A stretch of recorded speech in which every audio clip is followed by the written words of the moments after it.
నమస్తే, welcome to prime debate. మూడు రాజధానుల అంశం ఎప్పుడైతే తెర మీదకి వచ్చిందో అప్పటి నుంచి అమరావతి ఏదైతే ప్రస్తుతం ఆంధ్రప్రదేశ్ రాజధానిగా నిర్ణయింపబడిందో అమరావతి భవిష్యత్తు అగమ్యగోచరంగా మారింది. దానికి సంబంధించి శాసన రాజధానిగా నిర్ణయం తీసుకోవడం అదంతా వ్యవహారం కేంద్రం కోర్టుల్లో అక్కడ తేలాల్సిన అవసరం కనిపిస్తోంది. అయితే శాసన రాజధానిగా కూడా పనికిరాదు అని అధికార పక్షానికి సంబంధించిన నేతలు, సాక్షాత్తు మంత్రులే పేదలకు ఇళ్ళు ఇవ్వడానికి పనికిరాని చోట శాసన రాజధాని ఎందుకని చేసిన వ్యాఖ్యలు మనకు తెలుసు. శ్మశానం వ్యాఖ్యానించిన మంత్రులు ఉన్నారు, స్పీకర్ కూడా దాని మీద వ్యాఖ్యలు చేశారు. అయితే ఇప్పుడు తాజాగా ఏదైతే కొద్ది రోజులుగా ఒక వారం 10 రోజులుగా విపరీతమైన వర్షాలు కురుస్తున్నాయో, 2 తెలుగు రాష్ట్రాలని అతలాకుతలం చేసేసిన పరిస్థితి, హైదరాబాద్ నగరం ఇక్కడ నరకంలో మారిపోయిన పరిస్థితి, ఆంధ్రప్రదేశ్లో అనేక ప్రాంతాలు కూడా పంట పొలాలు జలమయమైపోయిన పరిస్థితి. అయితే అమరావతి కూడా ముంపు ప్రాంతము అని అక్కడ కొంతమంది ఎంపీలు కానివ్వండి, అధికార పార్టీ నాయకులు కానివ్వండి ఫోటోలు పెట్టడం, అది రాజధాని అమరావతి కాదు అసలు అమరావతి అని చెప్పి దానికి మళ్ళీ కౌంటరు రావడం ఫేస్బుక్లో. ఓవరాల్గా చూస్తే అమరావతి ఒక ముంపు ప్రాంతం అని చెప్పి, ఇది రాజధానికి ఎందుకు పనికిరాదని మేము అంటున్నాము అని చెప్పి ప్రూవ్ చేయడానికి అధికార పక్షం ఈ రకమైన కుట్ర చేస్తోందని అక్కడ రాజధాని ప్రాంతానికి సంబంధించిన కొంతమంది రైతులు వాపోతున్న పరిస్థితి. ముఖ్యంగా ముంచడానికి కుట్రలు చేస్తోంది. కృష్ణా కరకట్టకు సంబంధించి అక్కడ సరైన మెయింటెనెన్స్ చేయట్లేదు అనేది కూడా ప్రతిపక్షంలో తెలుగుదేశం పార్టీ నేతలు, ప్రతిపక్ష నేతతో సహా కొంతమంది చేశారు. అంటే ఈ అర్థం లేని శాడజం ఎందుకు చూపిస్తున్నారనేది రైతుల ఆవేదన. ఇంతకీ అమరావతిలో ఏం జరుగుతోంది? నిజంగానే అమరావతిని ముంచేసే కుట్ర జరుగుతోందా? ప్రభుత్వం వచ్చిన కొత్తలో మొదటేడాది అక్కడ కరకట్ట మీద ఉన్న చంద్రబాబు నాయుడు ఇంటికి అనుమతి లేదు, ఖాళీ చేయాలి, అది ముంపు ప్రాంతం అన్నారు. మళ్ళీ తాజాగా నోటీసులు పంపించారు. సో అసలు అమరావతిలో ఏం జరుగుతుందన్నది మాట్లాడదాం. మనతో పాటు చలసాని శ్రీనివాస్ గారు, ప్రత్యేక హోదా అలాగే విభజన హక్కులకు సంబంధించి సాధన సమితి అధ్యక్షులు, విశ్లేషకులు, కాకుమాను రాజశేఖర్ గారు, వైఎస్ఆర్సీపీ అధికార ప్రతినిధి, వారు జాయిన్ అవుతున్నారు. కొద్దిసేపట్లో మిగతా ప్యానలిస్టులు కూడా మనతో జాయిన్ అవుతారు. చలసాని గారు నమస్కారం అండి. ఇప్పుడు అమరావతిలో నేను అన్నట్టుగా ప్రస్తుతానికి రాజధానే సరే, ప్రభుత్వం దాన్ని శాసన రాజధానిగా ఉంచుతామని చెప్తుంది. నేను అన్నట్టుగా ఏమవుతుంది? 6 ఏళ్ళు అయిపోయినా మనకి ఆంధ్రప్రదేశ్కి రాజధాని ఏమిటయ్యా అంటే మొహం తేలేయాల్సిన పరిస్థితుల్లో ఇవాళ ఉన్నాం. కానీ ఇవాళ ముంచేయడానికి కావాలని అమరావతిని ముంపు ప్రాంతంగా చూపించడానికి ఒక కుట్ర చేస్తోంది ప్రభుత్వమే అనే వాదనని మీరు ఒప్పుకుంటారా? ప్రతిపక్షాలు, రైతులు ఈ రకమైన వాదన చేయడం కరెక్టేనా? మొట్టమొదటి రెండు విషయాలండి. ఇంతకుముందు సంవత్సరం కూడా ఇదేమైనా ఆరోపణలు చేసినప్పుడు పడవను అడ్డం పెట్టారు అని ఆరోపణ చేసినప్పుడు హాస్యాస్పదమైన ఆరోపణలు చెప్పి మీరు ఉండగా కూడా మీకు తెలుసు ఇది చాలా తప్పు అని చెప్పాం. తర్వాత అక్కడ ప్రాజెక్ట్ అడ్మినిస్ట్రేషన్ లో కొన్ని లోపాలు జరిగినాయి. కొత్త మంత్రి, కొంచెం యువకుడు, ఉత్సాహవంతుడైన మంత్రి అయినా సరే అక్కడ అధికారులు సరిగ్గా ఇవ్వలేదని చెప్పి మాట్లాడాం. అది అంతే. ఇవాళ మాత్రం నాకు అందుతున్న సమాచారం ప్రకారం డెఫినెట్ గా కొండవీటి బాగు ప్రాజెక్ట్ ఏదైతే ఉందో దాంట్లో ఉన్న లోపాలు, ఎందుకంటే కొత్త ప్రభుత్వం అధికారంలోకి వచ్చిన తర్వాత దాదాపు సంవత్సరం 6 నెలల పైన అయిన నేపథ్యంలో అది కానీ ఆ రాయపూడి దగ్గర ఉన్న ఇంటేక్ ఏదైతే అక్కడ అంటే గేట్లు ఉంటాయండి, అక్కడ నీళ్లు వరదలో అక్కడ వరద వచ్చి బయటకు పంపించడానికి, మళ్ళీ కృష్ణా నుంచి వచ్చినప్పుడు లోపలికి వెళ్ళడానికి లేకుండా గేట్లు తిప్పారు. కానీ ఇలాంటి దాంట్లో మాత్రం అది మరి గౌరవ ముఖ్యమంత్రిగా దృష్టికి తీసుకెళ్లారా లేదా తెలియదు, కానీ ఇలాంటి దాంట్లో మాత్రం లోపం అయితే ఉందండి. ఇంతకుముందు ప్రభుత్వం ఒక పకడ్బందీగా చేశానని చెప్పిన దాంట్లో ఒక 10% లోపాలు పెట్టి వెళ్ళిపోయింది. ఆ లోపాలు సరి చేసుకోవచ్చు. ఎందుకంటే ఇక్కడ రాజధాని విషయం కాదు, అక్కడ ప్రజల యొక్క కొండవీటి వాగు అనేది ముంపు డెఫినెట్ గా ఉండేది. ఇవాళ దానికోసం ప్రాజెక్ట్ కట్టారు, 100 కోట్ల రూపాయలు పెట్టి ప్రాజెక్ట్ కట్టారు. మెగా ఇంజనీరింగ్ ప్రాజెక్టు ప్రతిష్టాత్మకంగా ఇవాళ కాళేశ్వరం ప్రాజెక్ట్ కట్టింది ఏదైతే ఉందో, అలాగే మళ్ళీ మన పోలవరం ప్రాజెక్ట్ ఏదైతే రివర్స్ టెండరింగ్ లో తీసుకుని వాళ్ళు చేపట్టిందో, మరి అది పకడ్బందీగా చేసే ప్రాజెక్ట్ కంపెనీ అనుకుంటాం కదా, తప్పనిసరిగా దాంట్లో చిన్న లోపాలు జరిగి ఉండదు. సవరించుకుని ఏర్పాటు చేయకపోతే మాత్రం ఇది ఇబ్బందికరమైన పరిణామం అని చెప్పాలి. కానీ ఎక్కడైనా సరే క్రితంసారి కూడా డ్రోన్లు పెట్టి, నాకు ఆశ్చర్యకరమైన విషయం ఏంటంటే రాజకీయ నాయకులు అనేక మంది ఆ డ్రోన్లు ఎక్కడ పెట్టాలి? లాస్ట్ టైం మన వరదలు వచ్చినప్పుడు కృష్ణా నదికి మనకు ఎడం చేతేపు లెఫ్ట్ సైడ్ విజయవాడలో ఉన్న చోట్ల ఎక్కడన్నా నీళ్లు వచ్చేస్తే అక్కడ డ్రోన్లు పెట్టి అక్కడ ఉన్న వాళ్ళని రక్షించడానికి డ్రోన్లు ఉపయోగించాలి. కానీ చంద్రబాబు నాయుడు గారి అక్కడ నివాసం ఉన్న అదేమన్నా బ్రహ్మాండమైన చారిత్రాత్మక ప్రదేశం అని వాళ్ళు చేయటం, దాన్ని కాపాడుకోవడానికి వీళ్ళు మీద పడతాం ఏంటండి ఇది? ప్రజలకు అది ఇంపార్టెంటే? వాళ్ళ ప్రజలకు ఇంపార్టెంటా? కింద 9 లక్షల క్యూసెక్కులు, రేపు పొద్దున 10 లక్షల క్యూసెక్కులు వస్తున్న నేపథ్యంలో ఎక్కడైతే ఇప్పుడు కొంతవరకు అక్కడ కలెక్టర్ గారు, ఇంతియాజ్ గారిని కొంత ఏర్పాటు చేస్తున్నారు, డెఫినెట్ గా అప్రిషియేట్ చేయాల్సిందే. కానీ మిగతా చోట్ల దాని మీద కాన్సన్ట్రేషన్ చేయాలి. వాళ్ళు రాజకీయ నాయకుడు అనబడేవాడు ఎవరన్నా సరే ప్రజా సంక్షేమం కోరాలి. ఇది ఆ బిల్డింగ్ ఉంటే ఇప్పుడు అదే దాంట్లో ఏమన్నా అంతులని ఆయన చెప్పినట్టు విజయసాయి రెడ్డి గారు చెప్పినట్టు దాంట్లో ఏమన్నా సంపద ఉంటే కనుక దాంట్లో వెతికి తీసుకోవాలి. ఏదో 12 గంటల లోపల ఏదైనా సరే, అవును. లేదా ఇంకోటి అదేమన్నా బ్రహ్మాండమైన చారిత్ర ప్రసిద్ధి చెందుతాను. దానికి ఎందుకంటే వాళ్ళ దాని మీద అంత focus అవసరం కాన్సన్ట్రేషన్ లేదు. చేయాల్సింది. నేను చెప్పింది ఇద్దరికి నచ్చకపోవచ్చు. వాళ్ళ తెలుగుదేశం గౌరవ ప్రతినిధి అధికార ప్రతినిధి వచ్చిన వారికి నచ్చకపోవచ్చు, వైఎస్ఆర్, కానీ ఒక హేతుబద్ధతతో ఆలోచిస్తే డెఫినెట్ గా నచ్చుతుంది. కాన్సన్ట్రేషన్ ఏం చేయాలి ఇవాళ. అలాగే మీకు ఈ సంవత్సరం కొన్ని లోపాలు సవరించారు, కానీ ఒక్కటి మాత్రం చెప్తారండి. శ్రీశైలం ప్రాజెక్టు నుంచి వస్తున్నప్పుడు ఎడం చేతేపు లెఫ్ట్ సైడ్ పవర్ హౌస్ ని వాళ్ళు వాడుకుని తెలంగాణ ప్రభుత్వం గత 2.5 నెలల నుంచి వాడుకుని ఎలక్ట్రిసిటీ ఉత్పత్తి చేస్తున్నప్పుడు మనం రైట్ సైడ్ ఏదో కాపాడుకుందాం అనుకోవచ్చు, కానీ కాపాడుకుంటాం కాదు కదండి. ఆ నీళ్ళని ముందే పంపించాల్సింది అనుకున్నాం. సరే, ఏదేమైనా మీరు ఆల్మైటీ దయ వల్ల అవనండి, లేదంటే ఇక్కడ వర్షాలు బాగా రావటం కానీ దాదాపుగా అన్ని ప్రాజెక్టులు కూడా, ఈవెన్ సోమశిల, కందలేరు ప్రాజెక్టులో సహా ఏలేరు దగ్గర నుంచి మొత్తం దాదాపుగా 90% ప్రాజెక్టులన్నీ నిండిని మనం సంతోషపడాలి. కానీ బాధపడేది ఏంటంటే అక్కడ ఎవరైతే రైతు రోజువారీ కార్మికులు కానీ మిగతా వాళ్ళు కానీ బాధపడుతుంది, వాళ్ళని ఎలాగా అడ్రస్ చేయాలి. ఇప్పుడు చంద్రబాబు నాయుడు ఒక మాట అన్నారు, 5 లక్షలు ఎత్తున భయంకరమైన నష్టం జరిగిందండి. వాళ్ళకి ఆనందం, వాళ్ళ రైతుల చినుకు చూడగానే ఆనందం పడే రైతులు ఆ వేరుశనగ పంటకి ఈ టైంలో రావడం అనేది కొంచెం ఇబ్బందికరమైన పరిస్థితి. ఇలాంటి దాని మీద కాన్సన్ట్రేషన్ మనం మాట్లాడితే బాగుంటుందని. ఎగ్జాక్ట్లీ. అంటే ఇప్పుడు మీరు తెలుగుదేశం పార్టీ విషయం అండి, అంతిమ విషయం, అమరావతి అనేది వేరు, దాన్ని కట్టుకుని అక్కడ రాజశేఖర్ గారు కూడా ఏరియా బాగా పరిచయమే.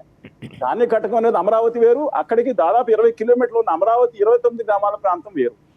అది దానిలో ఫోటోలు తీసి దీంట్లో పెడతాం, ఇది సరైన విధానం కూడా కాదు. ఇప్పుడు ఎంపీ కొంత రాజమండ్రి ఎంపీ పెట్టారు అట్లా అని చెప్పి ఆయన మీద కూడా ట్రోలింగ్ వస్తుంది. రాజధాని గురించి మాట్లాడే ముందు చలసాని గారు, మీరు గత 5 ఏళ్ల తెలుగుదేశం పార్టీ హయాంలో పరిపాలన దగ్గరగా చూశారు. వాళ్ళు చంద్రబాబు నాయుడు ఏమంటారంటే, మేము ఒక వరద వస్తుందన్న, ఒక తుఫాను వస్తుందన్న, ఈ రియల్ టైం గవర్నెన్స్ని చాలా చక్కగా వాడుకుని మొత్తం అంతా అక్కడే యంత్రాంగం ఉండి పూర్తయ్యేంత వరకు మేము ఫాలోఅప్ చేసేవాళ్ళం. ఇవాళ కనీసం మీకు సోయి లేదు, ప్రజల ప్రాణాలన్నా ఆస్తి నష్టం అన్నా మీకు అసలు లెక్కే లేదు అని ఇవాళ కామెంట్ చేశారు చంద్రబాబు నాయుడు గారు. సో ఏంటంటే ఆ కంపారిజన్ చేసుకున్నా ఇది కూడా మన నాయకులకు సర్టిఫికెట్ ఇవ్వడానికి కాదు, ప్రజలకి రైతులకి బాగు కోసం ఆలోచన చేసే దానికోసం మనం మాట్లాడుకోవాలి ఈ విషయం. శ్రీనివాస్ గారు, మీరు కొన్ని ఇబ్బందికరమైన ప్రశ్నలు వేసినా సరే తప్పనిసరిగా సమాధానం చెప్పాలి, మాట్లాడుకోవాలి కదా, అవసరం నాకు ఉందండి. ఇబ్బంది కదా కాదు, మనం నిష్పక్షపాతంగా మాట్లాడుకున్న అవసరం ఉంది. జగన్ గారిని అత్యంత అభిమానించే ఒక వెబ్సైట్ లో ఒక మంచి పాత్రికేయులు నేను మాట్లాడింది ఏంటంటే, తెలంగాణలో చంద్రబాబు నాయుడు గారే కనుక నేను అక్కడ ఉండుంటే ముఖ్యమంత్రి కింద యంత్రాంగం పరుగులు తీసేయటం కాదు, డెఫినెట్ గా ఎంతకన్నా డెఫినెట్ బాగుండేదని చెప్పి బహిరంగంగా వారి వెబ్సైట్ లోనే ప్రకటించారు. ఓకే, ఇది కానీ వ్యవహార శైలి ఒకళ్ళు ఉంటుందండి. డెఫినెట్ గా చంద్రబాబు నాయుడు గారి వ్యవహార శైలి ఏంటంటే వెళ్ళి అక్కడ పడుకుని అక్కడ చేయించడం. కానీ ఒకటండి, ముఖ్యమంత్రి అలా చేయించాల్సిన పని ఎవరి వ్యవహార శైలి అనుకుంటుంది, ఎంత బాగా చేసామనేది కావాలి. ముఖ్యమంత్రి అక్కడికి వెళ్ళిపోయి పొద్దున్న ఆ గేట్లు ఎత్తేసి ముఖ్యమంత్రి ఆ నీళ్ళు వేసి ఇవన్నీ చేయాల్సిన పని లేదు. కానీ బట్ కంపెనీ ఇప్పుడు జగన్మోహన్ రెడ్డి గారు అక్కడ ఇంట్లో ఉన్నారంటే ఆయన వచ్చి గేట్లు ఎత్తే అవసరం లేదు. ఆయన కూర్చుని అధికారాన్ని సమర్థవంతంగా చేయగలిగితే చాలు. కానీ డెఫినెట్ గా కంపారిజన్ చేసుకునే వాళ్ళ కేసీఆర్ గారి గురించి కంపేర్ చేసుకునే మిగతా వాళ్ళు చంద్రబాబు నాయుడు గారు ఇలాంటి విపత్కర పరిస్థితులు వచ్చినప్పుడు కొన్ని షో ఉండొచ్చు అండి, దట్ డెఫినెట్ గా కంపేరిటివ్ గా ఒక్కొక్కరికి ఒక టెక్నాలజీ ఉండొచ్చు. జగన్మోహన్ రెడ్డి గారు వాళ్ళ అమ్మఒడి కార్యక్రమం కానీ చూసుకుంటా ఉన్నప్పుడు, రాజశేఖర రెడ్డి గారు చూసుకున్నా, చంద్రబాబు నాయుడు గారు 4 విజన్ చూసుకున్నా, కొన్ని ఒక్కొక్కరి దాంట్లో స్పెషాలిటీ ఉంటుంది. డెఫినెట్ గా ఆయన ఉంటే గనక ఇంకా మెరుగ్గా ఉండేదనే మాట చెప్పుకోవాల్సింది. అంటే ఏరియల్ సర్వేలు చేయకపోవడం ఒకటి, తర్వాత పూర్తి స్థాయిలో మంత్రులు కూడా అంటే మంత్రులు కానీ లేకపోతే అధికార యంత్రాంగం కూడా పూర్తి స్థాయిలో దృష్టి పెట్టలేదనే విమర్శ ఒకటి వస్తుంది కదా. ఒకటండి, ఏరియల్ సర్వేలు చేసినప్పుడు నేను ఒకటే చెప్పాను ఇంతకుముందు, ఇప్పుడు సరిగ్గా 3 సంవత్సరాల క్రితం కూడా నా పత్రికా ప్రకటన చూసుకోవచ్చు. నెల్లూరులో జరిగినప్పుడు ముఖ్యమంత్రి ఎందుకు రాలేదంటే, నెల్లూరు వచ్చేటప్పుడు ముఖ్యమంత్రి కానీ చిరంజీవి గారికి వస్తే 100 మంది అక్కడ ఆ తుఫాన్లు అక్కడికి వచ్చినప్పుడు డిస్టర్బ్ అయిపోతాయి. ఒక్కొక్క వ్యవహారశైలి ఒకటి ఉండొచ్చు. కానీ ఏరియల్ సైడ్ నేను ఒకటి చెప్తాను, 2 ముఖ్యమంత్రులు అంతే. ఇంతకుముందు చంద్రబాబు నాయుడు గారు అంతే, ఇప్పుడు జగన్మోహన్ రెడ్డి గారు అంతే. చంద్రబాబు నాయుడు గారు ప్రతిపక్ష నాయకుడిని పిలిచి వాళ్ళ రమేష్ శ్రీతల, నేను చెప్తాను కేరళ ఎగ్జాంపుల్, పినరాయి విజయ్ కుమార్ నిజంగా సాల్యూట్ చేయాలండి కొన్ని విషయాల్లో, మిగతా విషయాలు పక్కన పెట్టండి. ప్రతిపక్ష నాయకుడిని తీసుకొచ్చి రమేష్ శ్రీతల గారు రండి, మీరు మనందరం ఏరియల్ సర్వే చేద్దాం, ఈ తుఫాన్ వచ్చిందని చెప్పి ప్రతిపక్ష నాయకుడిని, ఆ సంబంధిత మంత్రిని, అధికారిని దగ్గర నేను ముఖ్యమంత్రికి నాకేం తెలుస్తుందండి, ఆ సంబంధిత అధికారులని, ఆ ఎక్స్పర్ట్ ని ఖచ్చితంగా ఫ్లైట్ లో ఉండాలి, అవసరమైతే నేను దిగిపోతాను అన్నాడు ఆయన. That is the character of A person అండి, కమిట్మెంట్ ఆఫ్ ఏ పర్సన్. నేను అంత ఎక్స్పెక్ట్ చేయకపోయినా వీళ్ళకి కోపాలు ఉన్నాయి కాబట్టి అప్పుడు ముఖ్యమంత్రి గారు ఏం తీసుకెళ్ళదు, ఇప్పుడు ముఖ్యమంత్రి గారు ఆయన తీసుకెళ్ళి, బట్ ఒక ఏదైతే ఆ విధంగా చేసుంటే బాగుంటుందని అలాంటి వాళ్ళు కోరుకుంటారు. What ever it may be. నేనేం పరుషమైన ఆరోపణలు ఈయన మీద చేయలేదు. ఇప్పుడే నేను జగన్మోహన్ రెడ్డి గారి మీద చేయాల్సిన అవసరం కూడా లేదు. చంద్రబాబు నాయుడు గారి మీద తప్పు జరిగి తప్పు అని చెప్పాలి, మంచి జరిగితే మంచి అని చెప్పాలి. కానీ రాష్ట్ర ప్రజలకు న్యాయం చేయమని మేము చేతులెత్తి నమస్కారం పెట్టగలుగుతాం, అంతే కదండి. శ్రీనివాస్ గారు, రాజశేఖర్ గారు మాట్లాడే ముందు వారు ఇంకా మనకు కనెక్ట్ అవుతున్నారు. ఇప్పుడు అక్కడ ప్రజలు ఏమంటారంటే, కొంతమంది మనం అంటే పత్రికల్లో వచ్చినా కానీ మనం ప్రతినిధులు మాట్లాడినప్పుడు కానీ, ఇంత 100 ఏళ్లలో ఇంత చాలా వరదలు వచ్చాయి, ఎన్నో వరదలు చూసినా కూడా ఈ స్థాయిలో ఏదో మునిగిపోయింది అని చెప్పి హడావుడి చేస్తున్నారు, అసత్య ప్రచారం చేస్తున్నారు అధికార పక్షం అని చెప్పి అక్కడ రైతులు ఏమేమి కార్యక్రమాలు చేయకపోవడం వల్ల ఈ రకమైన పరిస్థితి ఇక్కడ ఉంది అని. ఇప్పుడు అక్కడ ఏదైతే మీరు చెప్పిన ఇందాక కొండబెట్టి తుట్టికడ వాగు అక్కడ కావాలని అలా వదిలేయడంతో ఈ రకమైన పరిస్థితి వచ్చిందని ఒకటి. రాజధాని ప్రాంతంలో కల్వర్ట్లు, డక్ట్లు దానికోసం గోతులు తవ్వారు చలసాని గారు. వాటిని అలాగే వదిలేస్తే వర్షపు నీరు వచ్చినప్పుడు ఆబ్వియస్గా అక్కడ నిల్వ ఉండిపోతే వాటిని అక్కడ ముంపని చూపిస్తున్నారని చెప్పి, అంటే ఇదేదో కావాలని క్రియేట్ చేసిన ముంపుగా అనిపించట్లేదా? ఫోక్స్ వ్యాగన్ గారిని అడగాలి ఈ విషయాల్లో. ఫోక్స్ వ్యాగన్ గారిగా రాష్ట్ర ప్రభుత్వంలో మా ఆంధ్రప్రదేశ్ అందరూ మనందరికి ఫేమస్ ఉన్నారు. సరే, ఆయన అడిగితే ఆయన ఎలా ఏం చేస్తున్నారు అని ఒకటి విషయం అండి. సరే, ఆయన సంగతి వదిలేసిన గౌరవనీయులు బొత్స సత్యనారాయణ గారని మంత్రి గారు ఉన్నారు, గౌరవనీయులు పెద్దలు. ఆయన దాన్ని శ్మశానంగా పోలుస్తున్నారు. అసలు వీళ్ళకి ఈ పక్కన వీళ్ళు మాట్లాడినా వాళ్ళు మాట్లాడినా అసలు ప్రాప్తకాల విజ్ఞత ఎలా చచ్చిందంటేనండి, కొన్ని చోట్ల రాజకీయాలు ఆ పార్టీ కానీ ఈ పార్టీ కర్నూలుకు కులాన్ని ముట్టబెడతారు. కర్నూలు కులాన్ని ముట్టబెట్టే తుచ్చులు ఉన్నారండి. అమరావతి కులాన్ని ముట్టబెట్టే తుచ్చులు ఉన్నారా? విశాఖపట్నానికి కులాన్ని పెట్టి తుచ్చులు ఉంటారండి. ఎవరన్నా సరే ఆ కులంది అయిపోద్దా, అది విజయవాడ కులంది అయిపోద్దా, నెల్లూరుదో కులంది అయిపోద్దా అండి? సమస్య ఏంటో పట్టించుకోకుండా దాన్ని వ్యాఖ్యలు చేసేవాళ్ళు ఉన్నారు. ఒక కులానికి కర్నూలు ముడిపెట్టే వాళ్ళు కూడా ఇవాళ ఉన్నారంటే మన దౌర్భాగ్యం అది. ఆంధ్రజాతికి అందరికీ ఆణిముత్యాలని నగరాలు ఓరుగల్లు, కర్నూలు, అనంతపురం, శ్రీకాకుళం, విశాఖపట్నం, అమరావతి, విజయవాడ, నెల్లూరు ఏదైనా సరే. రెండో పాయింట్ అండి, మీరు అన్న పాయింట్ ఏంటంటే ప్రభుత్వం ఇప్పుడు వాళ్ళు అనేక విధాలుగా ఆ విధంగా మాట్లాడుతున్నారు, చేస్తున్నారు. ఒకసారి ఒక ఆరోపణ వచ్చినప్పుడు దాన్ని కౌంటర్ చేయడానికి కొంచెం బాగా చేయాల్సిన పరిస్థితులు ఉన్నాయి. కరకట్ల నిర్మాణం కానీ డెఫినెట్ గా ఇంతకు ముందు సంవత్సరం వచ్చింది కదా, 7 లక్షలు 8 లక్షలు వచ్చింది కదా. ఈసారి 9-10 లక్షలు వచ్చే నేపథ్యంలో డెఫినెట్ గా నీళ్లు కూడా ఇప్పుడు కొన్ని చోట్ల ఉంటాయండి. అదే చెప్తున్నాను, ఏదైతే అత్యవసరమైన పనులు ఉన్నాయో, నేను లెఫ్ట్ సైడ్ అని కాదు, మా గోదావరి గట్ల విషయంలో కూడా అదే చెప్తున్నాం. మేము గోదావరి జిల్లాకు సంబంధించిన దాంట్లో గోదావరి గట్లు కూడా బలోపేతం చేయాలని అప్పుడు చెన్నారెడ్డి గారు ఉండగా కొంత ఆధునీకరణ చేయటం కానీ, కొన్ని కాలువల ఆధునీకరణ కానీ, ఇది కానీ చేయటం కానీ కొంత ప్రయత్నాలు జరిగినాయండి రామారావు గారు కూడా. తర్వాత నేను కోరుకునేది ఏంటంటే ఇవాళ దీని గురించి కాదు, తప్పనిసరిగా ప్రజల యొక్క ప్రాణాలు, అక్కడ ఆస్తుల సంరక్షణ కోసం ఏ ప్రభుత్వం ఉన్నా మొట్టమొదటి ప్రాధాన్యత దానికి ఇవ్వాలండి. మీరు చూశారు కదా, తాగునీరు కోసం మొదటి ప్రాధాన్యత ఇవ్వాలి. సాగునీరు కోసం మనకు ఆల్రెడీ మన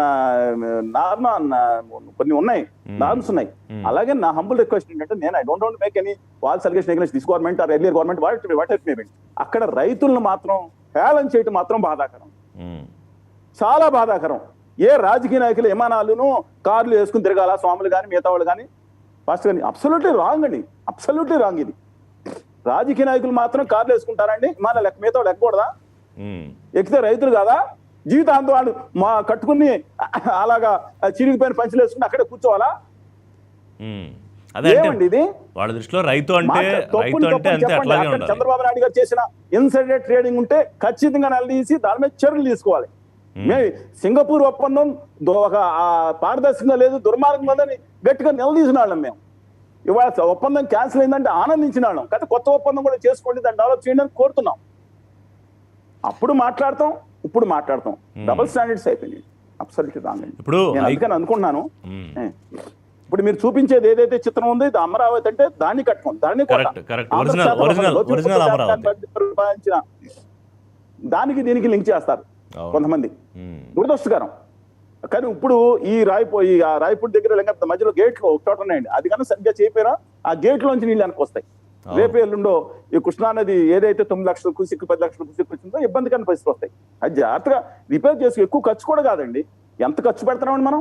2-3 కోట్లు ఖర్చు పెడితే, అలాగే ఈ కొండవీటి వాగు ప్రాజెక్ట్ ఏదైతే ఉందో దాని లోపాలు లేవని నేను అనలేదండి. లోపాలు సాధించుకుంటే డెఫినెట్ గా కొంత కనుక దాన్ని ఇప్పుడు తప్పు చేసినప్పుడు పాతాలు తప్పు చేసా ఉన్నప్పుడు సవరించుకోవాలి కదా. అంటే ఫోకస్ అంతా మీరన్నట్టు ఎక్కడుందంటే, ఫోకస్ అంతా ఎక్కడుందంటే, అంటే ఎవరిని విమర్శించడం వల్ల మనకి ఇవాళ వచ్చేదేం లేదు. వాళ్ళ రైతులు 300 రోజులు 333 రోజులు చేశారంటే మీరు బ్యానర్లు పెట్టుకోండి, బ్రహ్మాండమైన హిట్ సినిమాలను బోర్డులు పెట్టుకోండి అని ఒక నాయకుడు అంటాడు.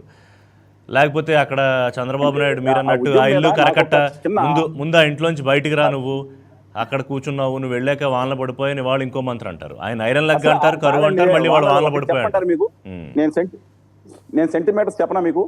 ఈ గత 30 సంవత్సరాల నుంచి కేంద్ర శాఖ, ఇది వాతావరణ శాఖ ఒక నివేదిక ఇచ్చిందండి. ఆ నివేదిక ప్రకారం గత 30 సంవత్సరాల నుంచి అత్యధిక వర్షపాతం పడింది ఎప్పుడు అంటే, ఒకళ్ళు ఉంటే వర్షాలు పడవు, ఈ మూఢనమ్మకాలండి. ఒకళ్ళు వర్షాలు పడతాయంటే 2010లో రోసే గారు ఉండగా ఈ 30 సంవత్సరాలు అత్యధిక వర్షపాతం 1305 సబ్జెక్టు ఇక్కడ 1306 మిల్లీమీటర్ల అత్యధిక వర్షపాతం ఈ రాష్ట్రంలో 30 సంవత్సరాల నుంచి.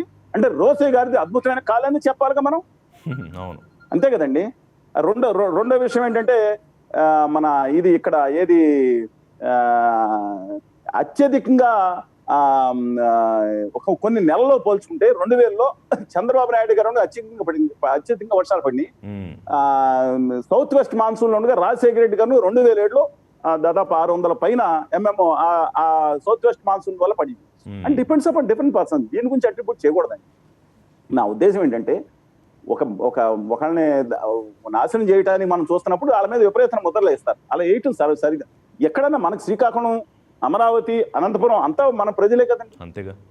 అందుకని నా హంబుల్ రిక్వెస్ట్ ఏంటంటే, అలా హేళన చేయటం కాదు, విధానాన్ని వ్యతిరేకించమని. Absolutely nothing wrong in that. మన విధానాన్ని వ్యతిరేకించడం అక్కడ 50 అంతస్తులు, 70 అంతస్తులు, 100 అంతస్తులు అని ఏదో కళలో ప్రపంచం తీసుకొస్తున్నాం, తప్పని చెప్పాం. సింగపూర్కి మనకి పోలికేంటండి, 674 చదరపు కిలోమీటర్లు ఉంది. ల్యాండ్ రిక్లైమ్ చేసి సముద్రంలో ఇసుక నింపి దాన్ని రిక్లైమ్ చేసి 714 చదరపు కిలోమీటర్లు తీసుకొచ్చిన సింగపూర్కి వర్టికల్ గా వెళ్లాల్సింది, హారిజెంటల్ గా వెళ్లాల్సింది వేరు కదా. వర్టికల్ గా వెళ్లాల్సిన వాళ్ళకి అవసరం ఉంటది. మనకేముంది, యాంపుల్ ల్యాండ్ ఉంది. 6700 ముందుగా చదరపు కిలోమీటర్ల సిఆర్డీ భూభాగం ఉన్నారు మొత్తం. మనం అద్భుతంగా 100 అంతస్తులు అవసరం లేదని చెప్పినాను. హరిత రాజధానిగా చేయాలి, అన్ని వర్గాల వాళ్ళు ఉండాలి, అభివృద్ధి వికేంద్రీకరణ చేయాలి, సమాంతరం కోరాం. అమరావతి అభివృద్ధి కావాలి, సమాంతరంగా అక్కడ మిగతా చోట్ల కావాలి. కానీ ఒక్కటేంటంటే, ఆ ఉద్యమంలో వాళ్ళకి సంఘీభావం నేను తెలియజేసిన చిన్న 2-3 సలహాలు చెప్పానండి వాళ్ళకి. సరే, వాళ్ళ నాయకులు with do respect to them, I'm living to their wisdom, ఎందుకని నా సలహాలు స్వీకరించలేదని తర్వాత 29 గ్రామాలని పెట్టొద్దు, మీరు రాలేదని పెట్టండి. 29 గ్రామాలని 30 గ్రామం రాదు, రాష్ట్రానికి నష్టం అవుతుంది. 1,00,000 కోట్ల 1,40,000 కోట్ల ఆధారాలు కూడా ఇచ్చి ఇంత సంపద సృష్టించబడింది, ఇంకో 5,000 కోట్లు 8,000 కోట్లు పెడితే అయిపోతుంది ఆల్రెడీ. అది చెప్పమన్నా నేను. సరే, వాళ్ళ ఇప్పుడు నేను చెప్పినట్టు వాళ్ళు ఉద్యమం చేయాల్సిన పని లేదు, వాళ్ళ ఇష్టం, వాళ్ళ నాయకత్వం ఉంటుందండి దాంట్లో. అందువల్ల మా ఆలోచన ఏంటంటే, అందరినీ కలుపుకు తీసుకెళ్ళాలి. ఈ నిధులు తీసుకెళ్లి ఉత్తరాంధ్ర సుజల స్రవంతి పెట్టండి. దీంట్లో 1,00,000 కోట్లు పెట్టాలని ఎవరు చెప్పారండి? అప్పుడు 4,00,000 కోట్లు అవుతుంది దాంట్లో వచ్చే సంపద, రాష్ట్రానికి సృష్టించిన సంపద అది. అందులో ఉన్న 5 కోట్ల గజాలు ఏదైతే ఉందో, తర్వాత అచ్చందర్పురం వడ్లమానం కలిపి 57 కోట్ల గజాలు. ఈ సంపద మీద ప్రతి ఒక్కరికి, అనంతపురంలో హిందూపురం వాళ్ళకి, శ్రీకాకుళంలో వాళ్ళకి, ఇచ్చాపురం వాళ్ళకి అందరికి హక్కు ఉంది అని చెప్పమన్నా నేను చెప్పింది. అందుకని ఇక్కడ ఉన్న సంపదలోంచి రాయలసీమకి, ఉత్తరాంధ్రకు కూడా తీసుకెళ్ళండి, ఆ నిధులతో అక్కడ ప్రాజెక్టులు కట్టండి అని చెప్పగలిసేదట్టు ఉద్యమం, ఇంక్లూజివ్ ఉద్యమం అనేది త్యాగంతో కూడి ఉండాలి. త్యాగంతో చేసిన రైతులు ఈ పాయింట్లో కూడా కలుపుకుంటే చాలా బాగుండేది. రైతులు అండి నేను అంటలేదు, రైతులు పాపం, ఆ మహిళలు చూడండి ఎంత బాధలు పడుతున్నారు. అవును, చాలా అమానవీయంగా ప్రవర్తించారు. వాళ్ళు కలవని నాయకుడు లేడు. ఇప్పుడు రాష్ట్రపతి రాష్ట్రపతి ఆఫీస్ దగ్గర నుంచి ఎవరికి దొరికితే ఎవరు అపాయింట్మెంట్ ఇస్తే వాళ్ళందరినీ కలిశారు వాళ్ళు. ఇంకా 300 రోజులు దాటినా ఉద్యమం చేస్తున్నా ఇప్పటికీ పాపం పెయిడ్ ఆర్టిస్టులు అనే పిలిపించుకునే ఉద్యమ విధానంలో కొంత నేను చాలా వరకు అనుకున్నాను, కొన్ని ఏకీభవించని పాయింట్లు ఉంటాయి. ఓకే, డెఫినెట్ గా మనం. అందువల్ల నేను వెళ్ళాను అక్కడ ఒక రోజు, అందరికీ టెంట్స్ లో ఉన్నా, అక్కడ ఉండి సంఘీభావం తెలిపాను. తర్వాత ఆ చనిపోతే అసన్బి ఆవిడ మైనార్టీ మహిళ పాపం చాలా ఇబ్బందిపరమై రాయపూడి విలేజ్ లో అనుకుంటాండి, ఎక్కడికి వెళ్ళి వచ్చాము.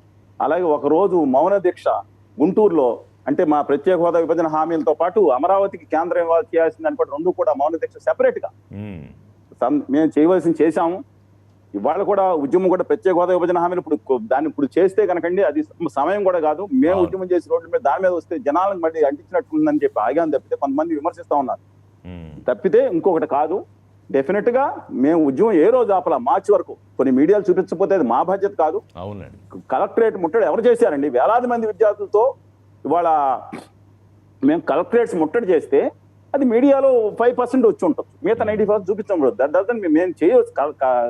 రాయలసీమలో మీటింగ్లు పెట్టాం, ఆఖరిన మార్చిలో కూడా పెట్టాం, చేయవలసిన కార్యక్రమాలు చేస్తా ఉన్నాం. అలాగే అమరావతి విషయంలో కూడా డెఫినెట్ గా మేమేం కోరుకున్నాం, సమాంతరమైన అభివృద్ధి కావాలని కోరుకున్నాం. చంద్రబాబు నాయుడు గారు ఆ రోజు కొంతవరకు మిగతా దాంట్లో సీరియస్ గా తీసుకోలేదు. ఎందుకంటే శ్రీకాకుళంలో అభివృద్ధి ఏం కనపడలేదు మాకు, అబ్సల్యూట్ Right. అభివృద్ధి కనపడలేదు. శ్రీనివాస్ గారు. అందువల్ల దాని మీద మేము అసంతృప్తి వ్యక్తం చేయొచ్చు. బట్ నౌ నా హంబుల్ రిక్వెస్ట్ ఏంటంటే, ఒకటే అడుగుతున్నాను, గౌరవనీయులు బొత్స సత్యనారాయణ గారు శ్మశానాల శాఖ మంత్రి, శ్మశానాల శాఖ అని వస్తుంది ఆయన మంత్రి, మున్సిపల్ శాఖ మంత్రి, ఎందుకంటే ఆ శ్మశానాల గురించి మాట్లాడుతూ ఉంటారు ఎక్కువ. అందుకని మేము అడుగుతున్నాను, మీరు అక్కడ పని చేయని భూముల్లో, మునిగిపోయే భూముల్లో, పునాదేస్తే పడిపోయే భూముల్లో ఎస్సీ బీసీ మైనార్టీలకి మిగతా వీకర్ సెక్షన్స్ కి ఎలా ఇచ్చారండి అని అడిగితే సమాధానం చెప్పడానికి కూడా ఆయనకి లేదండి. అన్నాడుగా, Other than that, అడిగితే మిగతా వాళ్ళు సరే పేర్నాని భూములు గారు ఇవ్వడానికి మాట్లాడారు పనికిరాకపోతే ఇంక శాసన రాజధాని ఎందుకు, అది కూడా తీసేయండి అని ముఖ్యమంత్రి చెప్పాడు. అదే రెండు బోత్వే నేను చెప్తున్నాను. Right. భూమి అక్కడ ఖచ్చితంగా అక్కడ ఫస్ట్ ప్రయారిటీ ఏంటంటే ఒకటే కోరుకున్నాను, అక్కడ తాటి తిప్పి ప్రజానికి అందరికి 7,800 ఇల్లు కట్టారని చెప్తాను. డెఫినెట్ గా పేర్నాని గారు ఎలా మాట్లాడారు, అమరావతి మీద అనుచితంగా మాట్లాడితే ఊరుకోని అన్నారు. నిజంగా అలాంటి మనుషులు మాట్లాడకూడదు అన్నారు. Both sides I should appreciate him. Appreciate చేయాలి. మీరు అన్నట్టు అంత సీనియర్ నాయకులు మరి వారు మాట్లాడేటప్పుడు వారి విజ్ఞత కూడా జగన్ గారు అమ్మగారు ఆవిడ ఎవరన్నా నోరు తెరిచి చెప్పిన మాట్లాడారని జగన్ గారు అమ్మగారు ఒక్కసారి ఎవరన్నా పరుషంగా మీరు మాట్లాడిన సందర్భం ఆవిడ జీవితంలో ఉందా అండి? ఆవిడని కూడా మాట్లాడారంటే నేను ఆయన గురించి ఎక్కువ మాట్లాడతాను, సబ్జెక్ట్ మీద కాన్సంట్రేట్. కొమారెడ్డి పటాబ్ గారు తెలుగుదేశం పార్టీ ముఖ్య అధికార ప్రతినిధి వారు జాయిన్ అయ్యారు. పూడి తిరుపతిరావు గారు బీజేపీ నేత, వారు కూడా డిబేట్లో జాయిన్ అవుతారు. పటాబ్ గారు ఏంటి, మంగళగిరి, తుళ్ళూరు, గుంటూరు, తెనాలి మొత్తం ఈ రాజధాని ప్రాంతానికి సంబంధించిన అవన్నీ కూడా ఈ భారీ వరదలో నిజంగానే అక్కడ వరద వచ్చేసి ముంపు ప్రాంతంగా మారిపోయిందా, లేకపోతే ప్రభుత్వం చాలా కాన్సన్ట్రేటెడ్గా కుట్ర ప్రకారం దాన్ని ముంపు ప్రాంతంగా చిత్రీకరించే ప్రయత్నం చేస్తోందని రైతుల ఆవేదన. ప్రతిపక్ష నేతలుగా మీలాంటి వాళ్ళు కూడా అక్కడ అదే విషయాలు చెప్పే ప్రయత్నం చేస్తున్నారు. అంటే కావాలని నిర్లక్ష్యపూరితంగా వదిలేయడం వల్ల అది ముంపు ప్రాంతంగా కనిపిస్తోందా? రిషి గారు, అందరికి నమస్కారం అండి. పెద్దలు చలసాని గారికి, అదేవిధంగా ప్యానెల్లో ఉన్నటువంటి మిత్రులకు కూడా నమస్కారం. అమరావతి రాజధాని ప్రాంతం ఈ రోజునే కాదు, ఎప్పుడు కూడా అసలు ఒక ముంపు ప్రాంతం కాదండి. గత 100 సంవత్సరాల చరిత్ర పరిశీలించినా కూడా ఏ రోజు ఆ ప్రాంతం ముంపుకు గురి కాలేదు. సాక్షాత్తు నేషనల్ గ్రీన్ ట్రిబ్యునలే చెప్పింది. ఎన్జిటి చెప్పిన తర్వాత ఇంకా వీళ్ళు ముంపు ప్రాంతం ఎలా అంటారండి? NGT certified at given its judgement ఇది ముంపు ప్రాంతం కాదు అని చెప్పి. కాకపోతే కుట్రలు జరుగుతున్నాయి. జగన్మోహన్ రెడ్డి గారు ముఖ్యమంత్రి అయిన దగ్గర నుంచి కూడా అనేక రకాలుగా అమరావతి రాజధానికి వ్యతిరేకంగా కుట్రలు చేస్తూ ఉన్నారు. ఆ కుట్రలో భాగంగానే ఈ రోజున ఏదో ఒక రకంగా అమరావతి రాజధాని ప్రాంతాన్ని ముంచే ప్రయత్నాలు కూడా చేశారు. మొన్న నేను ఆధారాలతో సహా బయట పెట్టాను. 13వ తేదీ సాయంత్రం కృష్ణా నదిలోకి ప్రకాశం బ్యారేజీ దగ్గరికి వస్తున్నటువంటి వరద 2,78,000 క్యూసెక్లు, బయటికి డిశ్చార్జ్ చేస్తున్నది 1,90,000 క్యూసెక్లు. 14వ తేదీ ఉదయానికి ఇన్ఫ్లో 2,78,000 ఉంది, ఏం పెరగలేదండి. ముందు రోజు సాయంత్రం ఎంతైతే ఇన్ఫ్లో ఉందో అంతే ఇన్ఫ్లో ఉంది. కానీ అవుట్ ఫ్లో మాత్రం 1,90,000 నుంచి 5,70,000 పెరిగిపోయింది 12 గంటల సమయంలోనే. ఇన్ఫ్లో పెరగకుండా అవుట్ఫ్లో ఎలా పెరుగుతుంది సార్ ఒక రిజర్వాయర్ లోకి? మనకు అర్థం కావట్లేదు ఇక్కడ కుట్ర. అంటే వారం రోజులుగా మీరు వస్తున్నటువంటి వరద నీరుని ప్రకాశం బ్యారేజ్ దగ్గర ఎందుకు మీరు దాన్ని అట్లా స్టోర్ చేసి ఉంచారు? ఏ కుట్రలో భాగంగా స్టోర్ చేసి ఉంచారు? వచ్చిన వరద నీటిని మీరు దిగువకి ఎందుకు వదలలేదు? అంటే వాళ్ళ బ్యారేజీని మొత్తం నింపేసి ఏదో రకంగా అమరావతి ప్రాంతం ఏదో ముంపు గురే ప్రాంతాన్ని చిత్రీకరించే ప్రయత్నం. రెండోది ఒకేసారి 5,70,000 క్యూసెక్లు ఓవర్ నైట్ రిలీజ్ చేయడం వల్ల విజయవాడలో ఉన్నటువంటి అనేక లోతట్టు ప్రాంతాలు మునిగిపోయాయి. ఇప్పుడు మీరు ఎటువంటి నోటీసులు ఇవ్వకుండా ఆ రకంగా ఒకేసారి నీటి విడుదల చేసి ప్రజల ప్రాణాలతో చెలగాట పడతారండి వీళ్ళు. అమరావతి పైన వీళ్ళ కుట్ర కోసం ప్రజల ప్రాణాలను బలి తీసుకుంటారా? ఆఖరికి సాక్షి దినపత్రిక ఒక పాయింట్, రిషి గారు చెప్పండి. సాక్షి దినపత్రిక ప్రచురించినటువంటి ఫోటోలు అవి గ్రాఫిక్స్ అని మేము రుజువు చేస్తే మరుసటి రోజు వాళ్ళు ఒప్పుకున్నారు జరిగిందేమో, తప్పుగా ప్రచురించామని చెప్పి. ఆఖరికి వాళ్ళ అఫీషియల్ న్యూస్ పేపరే మేము తప్పు చేసాము, అది అక్కడ ఫోటోలు కాదని ఒప్పుకున్న తర్వాత ఇంకేంటి సార్? వీళ్ళు ఏదో ఒక రకంగా గ్రాఫిక్స్ చేసి ప్రజల్ని మాయ చేసి కుట్రలు చేసి దాన్ని ముంచే ప్రయత్నం చేశారు, సఫలీకృతం కాలా. ఇవాళ అమరావతి రాజధాని ప్రాంతానికి ఏ ముహూర్తాన్ని శంకుస్థాపన చేశారో గానీ దానిపైన ఎటువంటి కుట్రలు చేసినా ఎవరు కూడా సఫలీకృతం కారు. ఇవాళే కాదు, భవిష్యత్తులో కూడా. కాదు. అమరావతి ప్రాంతం ఎప్పటికీ సేఫెస్ట్. కొండవీటి వాగు ఎత్తిపోతల ప్రాజెక్టు దేశంలోనే మరే ఇతర నగరానికి కూడా, అంటే ఒక ఎత్తిపోతల పథకాన్ని, ఒక ప్రాంతాన్ని సురక్షితం చేయడం కోసం ఒక లిఫ్ట్ ఇరిగేషన్ ప్రాజెక్ట్ పెట్టింది ఒక్క అమరావతికే. అటువంటి సేఫ్ గార్డ్స్ తీసుకున్నటువంటి గొప్ప నగరం అండి అమరావతి నగరం. వాళ్ళు వీళ్ళకి ఏదో రకంగా విశాఖపట్నం తరలించిపోయి వాళ్ళ భూదందాలు చేసుకోవటం కోసం ఇటువంటి కుట్రలు చేస్తున్నారు. మొన్న ఆధారాలతో సహా మేము బయట పెట్టాం. ఫ్లడ్ మేనేజ్మెంట్ గురించి మాట్లాడారు మీ అధినేత మాజీ ముఖ్యమంత్రి. మేము ఉన్నప్పుడు ఎట్లా చేసేవాళ్ళము, ఇందాక చలసాని గారితో మాట్లాడాను. ఈ రియల్ టైం గవర్నెన్స్ సిస్టమ్తో ఎంత ఎఫెక్టివ్గా చేసేవాళ్ళం అనేది చెప్పారు. దానికి మంత్రి కౌంటర్ ఇస్తూ మాట్లాడారు. 1998 వరదలో శ్రీశైలం పవర్ హౌస్ ముంచిన చంద్రబాబు మీరు మాట్లాడతారా, కరకట్టపై అక్రమంగా నిర్మించిన ఇంట్లో ఉన్న, ఇవన్నీ వరుసగా ఆయన చదువుకుంటూ వచ్చారు మంత్రి అనిల్ కుమార్ యాదవ్. ఐరన్ లెగ్ అని అంటే 2 రకాలు. ఐరన్ లెగ్ అని ఆయనే అన్నారు. ఇప్పుడు తెలంగాణలో కూడా ఇప్పుడు ఆయన వెళ్ళాడు, అక్కడ వర్షాలు పడుతున్నాయని కూడా మంత్రి అంటున్నారు. మరి 2 ఎట్లా సాధ్యం? ఇవాళ ఎవరిది ఐరన్ లెగ్గో, ఎవరి పరిపాలన ప్రజలు ఎన్ని ఇబ్బందులు పడి, ఇవాళ దాదాపు లక్ష హెక్టార్ల పంట మునిగిపోయింది సార్. ఇవాళ మా జాతీయ ప్రధాన కార్యదర్శి లోకేష్ గారు అనేక ప్రాంతాల్లో పర్యటించారు. ఏ రోజన్నా ముఖ్యమంత్రి గారు ఈ 16 నెలల కాలంలో ప్రజల కష్టాలు తెలుసుకోవడానికి క్షేత్రస్థాయిలోకి వెళ్ళారా? 1,00,000 హెక్టార్ల పంట మునిగిపోతే ఏం చేస్తోంది ప్రభుత్వం? వీళ్ళకి ఫ్లడ్ మేనేజ్మెంట్ చేత కాకపోవడం వల్ల ఇవాళ 1,00,000 హెక్టార్ల పంట నాశనం అయింది. రైతులు రోడ్డున పడి ఉన్నారు. వాళ్ళని ఏమైనా ఆదుకునే ప్రయత్నం చేశారా? గతంలో చంద్రబాబు నాయుడు గారు ఎప్పుడు ఇటువంటి నేచురల్ కెలామిటీస్ వచ్చే ప్రమాదం ఉన్నా వారం రోజుల ముందు కలెక్టర్లను అప్రమత్తం చేసేవాళ్ళు. ఈయన గారు అంతా అయిపోయిన తర్వాత కలెక్టర్ల మీటింగ్ పెడతారు. ఎందుకండి?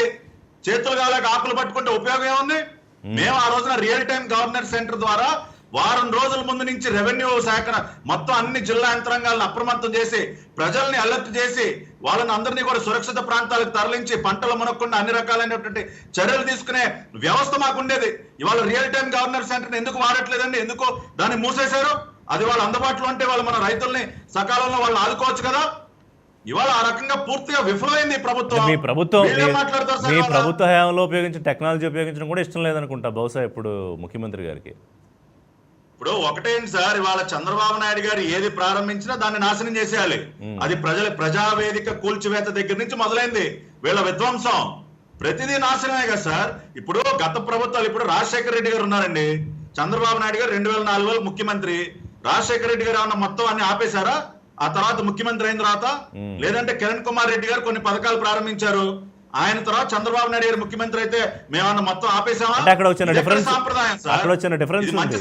కాదు. అంటే అక్కడ వచ్చిన డిఫరెన్స్ ఏంటంటే రాజశేఖర రెడ్డి గారు చంద్రబాబు నాయుడు ప్రతిపక్ష నేతగా గుర్తించేవారు, కానీ చంద్రబాబు నాయుడు జగన్మోహన్ రెడ్డి ప్రతిపక్ష నేతగా గుర్తించడానికి ఇష్టపడేవారు కాదు కదా. బహుశా ఆ కోపంతో ఉన్నారు ముఖ్యమంత్రి ఇప్పుడు. సార్ ఆయన అంతటికి ఆయన అసెంబ్లీ వదిలేసి వెళ్ళిపోయాడు సార్. ఎవరిని అసెంబ్లీలో కూర్చోవద్దని చెప్పారా?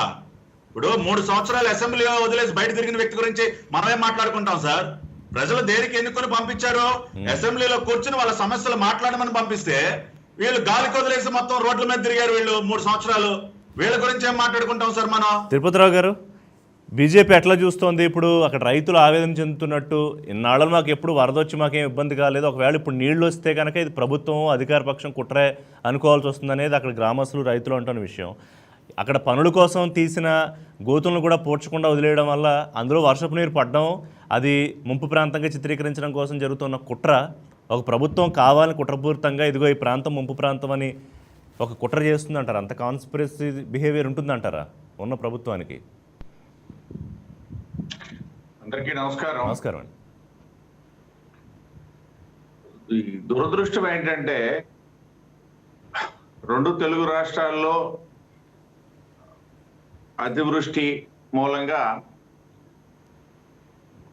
అధిక వర్షాలకి ప్రజలు ముంపుకు గురవటం, ఇటు పంటలు ముంపుకు గురవటం, పొలాలు ముంపుకు గురవటం, ఇవన్నీ రాష్ట్ర వ్యాప్తంగా కూడా ఉంది. సరే, హైదరాబాదు తెలంగాణ విషయం పక్కన పెడితే మన ఆంధ్రప్రదేశ్ లో కూడా నా ముందు మాట్లాడినటువంటి సోదరులు చెప్పినట్టుగా 1,00,000 హెక్టార్లు అంటున్నారు. సరే, 1,00,000 కాకపోయినా ప్రభుత్వం అయితే ఏదో మొత్తం 20,000 హెక్టార్లు చెప్పినట్టుగా నాకు గుర్తు. ఏదైనప్పటికీ మొత్తం మీద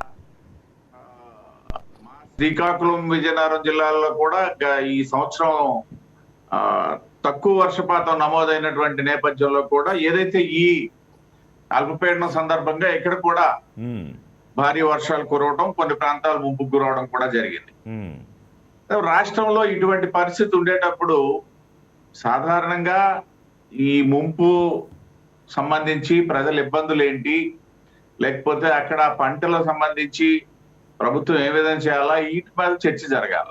దురదృష్టం ఏంటనేసి అంటే మనం ఇవాళ మళ్ళీ అమరావతి ముంపు గురించి చర్చించుకోవాల్సినటువంటి దురదృష్టం మనకుంది ఇవాళ. ఉమ్, అమరావతి ముంపు గురించి చర్చించడం తప్పని నేను అనట్లే. పరిస్థితిని ఒకసారి మనం అవగాహన చేసుకున్నట్లయితే మన దౌర్భాగ్యం ఇది. కారకులు ఎవరన్నది అనేది మనం పక్కన పెడదాం, దాని గురించి వద్దు. ఇకపోతే అమరావతి ముంపు విషయం సంబంధించి రకరకాల డేటాలు బయటకు వస్తున్నాయి. ఉమ్, పట్టాభి గారు మాట్లాడుతూ చెప్పారు, ఇన్ఫ్లో ఎక్కువగా ఉండేటప్పుడు కంట్రోల్ చేసి ముంపుకి గురి చేయడానికి ప్రయత్నం జరిగి, ఇన్ఫ్లో తగ్గిన తర్వాత అవుట్ఫ్లో ఆల్మోస్ట్ 5 times పెరిగినట్టుగా వారు ఒక డేటా ఇచ్చారు. ఉమ్, సరే, ఆ డేటా అవన్నీ మాకైతే కొంత అస్పష్టంగా ఉన్నప్పటికీ డేటా మేబీ కరెక్ట్ అయి ఉండొచ్చు. నేనేమంటాననేసి అంటే, ఇప్పుడు అమరావతి మీరు ఇందాక ప్రస్తావించిన దానికి అమరావతి విషయంలో అది 100% కరెక్ట్.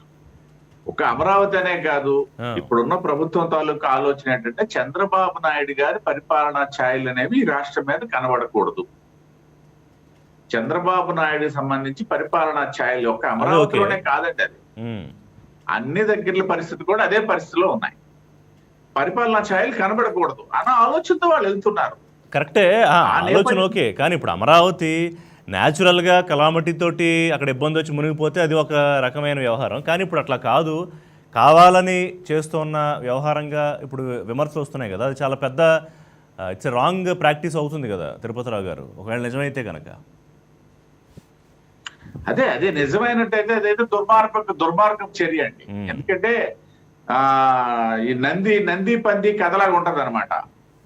నందిని పందిగా చిత్రీకరించడానికి చేసేటటువంటి కథ ఎలాగైతే ఉంటుందో ఇవాళ అలా చేయడం అనేసి అంటే దుర్మార్గపు చర్య. ఖచ్చితంగా దాన్ని మనం ఖండించాలి. ఎందుకనేసి అంటే అక్కడ ఏదో చంద్రబాబు నాయుడు గారు ఇల్లు మునిగిపోతుందని కాదు, లేకపోయినట్టయితే గంగరాజు గారి ఇల్లు మునిగిపోతుంది అనేది ఆలోచన కాదు కదా. దానివల్ల వీళ్ళు ముంచడానికి చూస్తే కరకట్ట లోపల ఉన్న ముంచడానికి చూస్తే మరి బయట ఉన్న వాటి పరిస్థితి ఏంటి, వాళ్ళందరి పరిస్థితి ఏంటి? ఇంకోటి, రాజధాని ప్రాంతంలో ఏదైతే ఈ డిగ్గింగ్ వల్ల కూడా కొంత ఇన్బ్యాలెన్స్ అయింది అంటున్నారు. వాస్తవం, అది డిగ్గింగ్ వల్ల కూడా అయి ఉండొచ్చు మేబీ. ఎందుకనేసి అంటే అది కూడా ఇప్పుడు ఏదైతే దాదాపు నేను నిన్న ఒక చర్చలో ప్రశ్నించాను వైసీపీ నాయకులకి, మీరు కరెక్టే, సరే రాజధాని విషయం తరలించము అంటున్నారు, అక్కడే ఉంచుతాం అంటున్నారు, ఓకే అంగీకరిస్తాం, కాసేపు మీరు శాసన రాజధాని అక్కడ ఉంటది కాబట్టి రాజధాని అక్కడే ఉంటదని కదా వాళ్ళ వాదన. దాన్ని కూడా అంగీకరిద్దాం. అదే సందర్భంలో మీరు రైతులకు కూడా న్యాయం చేస్తాం అంటున్నారు, దాన్ని కూడా మేము అంగీకరిస్తున్నాం. కానీ 1.5 సంవత్సరాలు దాటిపోయి 2 సంవత్సరాలు పూర్తవుతుంది. మీరు వచ్చి 10,000 కోట్ల రూపాయలు అక్కడ పెట్టుబడులు పెట్టింది రాష్ట్ర ప్రభుత్వం. అది తెలుగుదేశం ప్రభుత్వం, తెలుగుదేశం ఇంట్లో నుండి సొమ్ము పెట్టలేదు, లేదా చంద్రబాబు నాయుడు గారు సొమ్ము పెట్టలేదు కదా. కేంద్ర ప్రభుత్వం అయితేనేమి రాష్ట్ర ప్రభుత్వం అయితేనే ప్రజల సొమ్ము పెట్టుబడి పెట్టారు. మరి అది ఎందుకు మీరు ఆపారు? దాన్ని? మీరు అక్కడ రాజధాని అక్కడే ఉంటది అంటున్నారు, రైతులకి న్యాయం చేస్తాం అంటున్నారు. మీరు అది చెయ్యండి, రాజధాని సంగతి తర్వాత మాట్లాడుకుందాం. మీరు 3 మారిస్తే మీరు 3 మార్చిన తర్వాత ఎవరు ఏదైతే జరుగుతారనేసి అంటే దెర్ ఇస్ నో ఆన్సర్. వాళ్ళ దగ్గర ఆన్సర్ లేదు. కాబట్టి ఇది ఏదైతే ఒకవేళ కావాలని వరదతో రాజకీయం చేయటం అనేది కావాలని చేస్తే మాత్రం అది ఖచ్చితంగా దుర్మార్గపు చర్య అవుతుంది. సరే, అమరావతి ప్రాంతం అనుకూలమా ప్రతికూలమా అనేది ఇవాళ చర్చించాల్సినటువంటి అవసరం ఏమీ లేదు. అది ప్రతికూలమైందే అనుకూలమైందా అనేది చర్చ జరిగిపోయింది. ఇవాళ అయితే అటువంటి ఏదైనా ఆలోచనలతో ముందుకెళ్తే ఎవరు ముందుకెళ్ళినా సరే అది మనం ఖచ్చితంగా తప్పు పట్టాలా. అదైతే దుర్మార్గపు చర్యగానే మనం ఆలోచన చేయాలి. కాకుమాన్ రాజశేఖర్ గారు జాయిన్ అయ్యారు, వైఎస్ఆర్సీపీ అధికార ప్రతినిధి. రాజశేఖర్ గారు, ఇవాళ ప్రభుత్వం ఈ నింద మోయాల్సి వస్తోంది, రైతుల ఆవేదనని మీరు అర్థం చేసుకునే పరిస్థితి ఉందా? ఇవాళ అమరావతిని ముంపు ప్రాంతంగా కావాలని చిత్రీకరిస్తున్నారు అన్న బాధ వ్యక్తపరుస్తున్నారు. డీటెయిల్డ్గా ఇప్పుడు పట్టాభి గారు ఒక డేటా చెప్పారు, మీరు ఆ ఫ్లోని ఆపడం వల్ల, ఒక్కసారిగా వదలడం వల్ల ఇవాళ అక్కడ పంట ఎన్ని లక్షల ఎకరాల్లో నష్టపోతోంది అనేది. ఎందుకు ఇదంతా ప్రభుత్వం చేస్తోంది? చేయాల్సిన అవసరం ఏంటి రాజశేఖర్ గారు?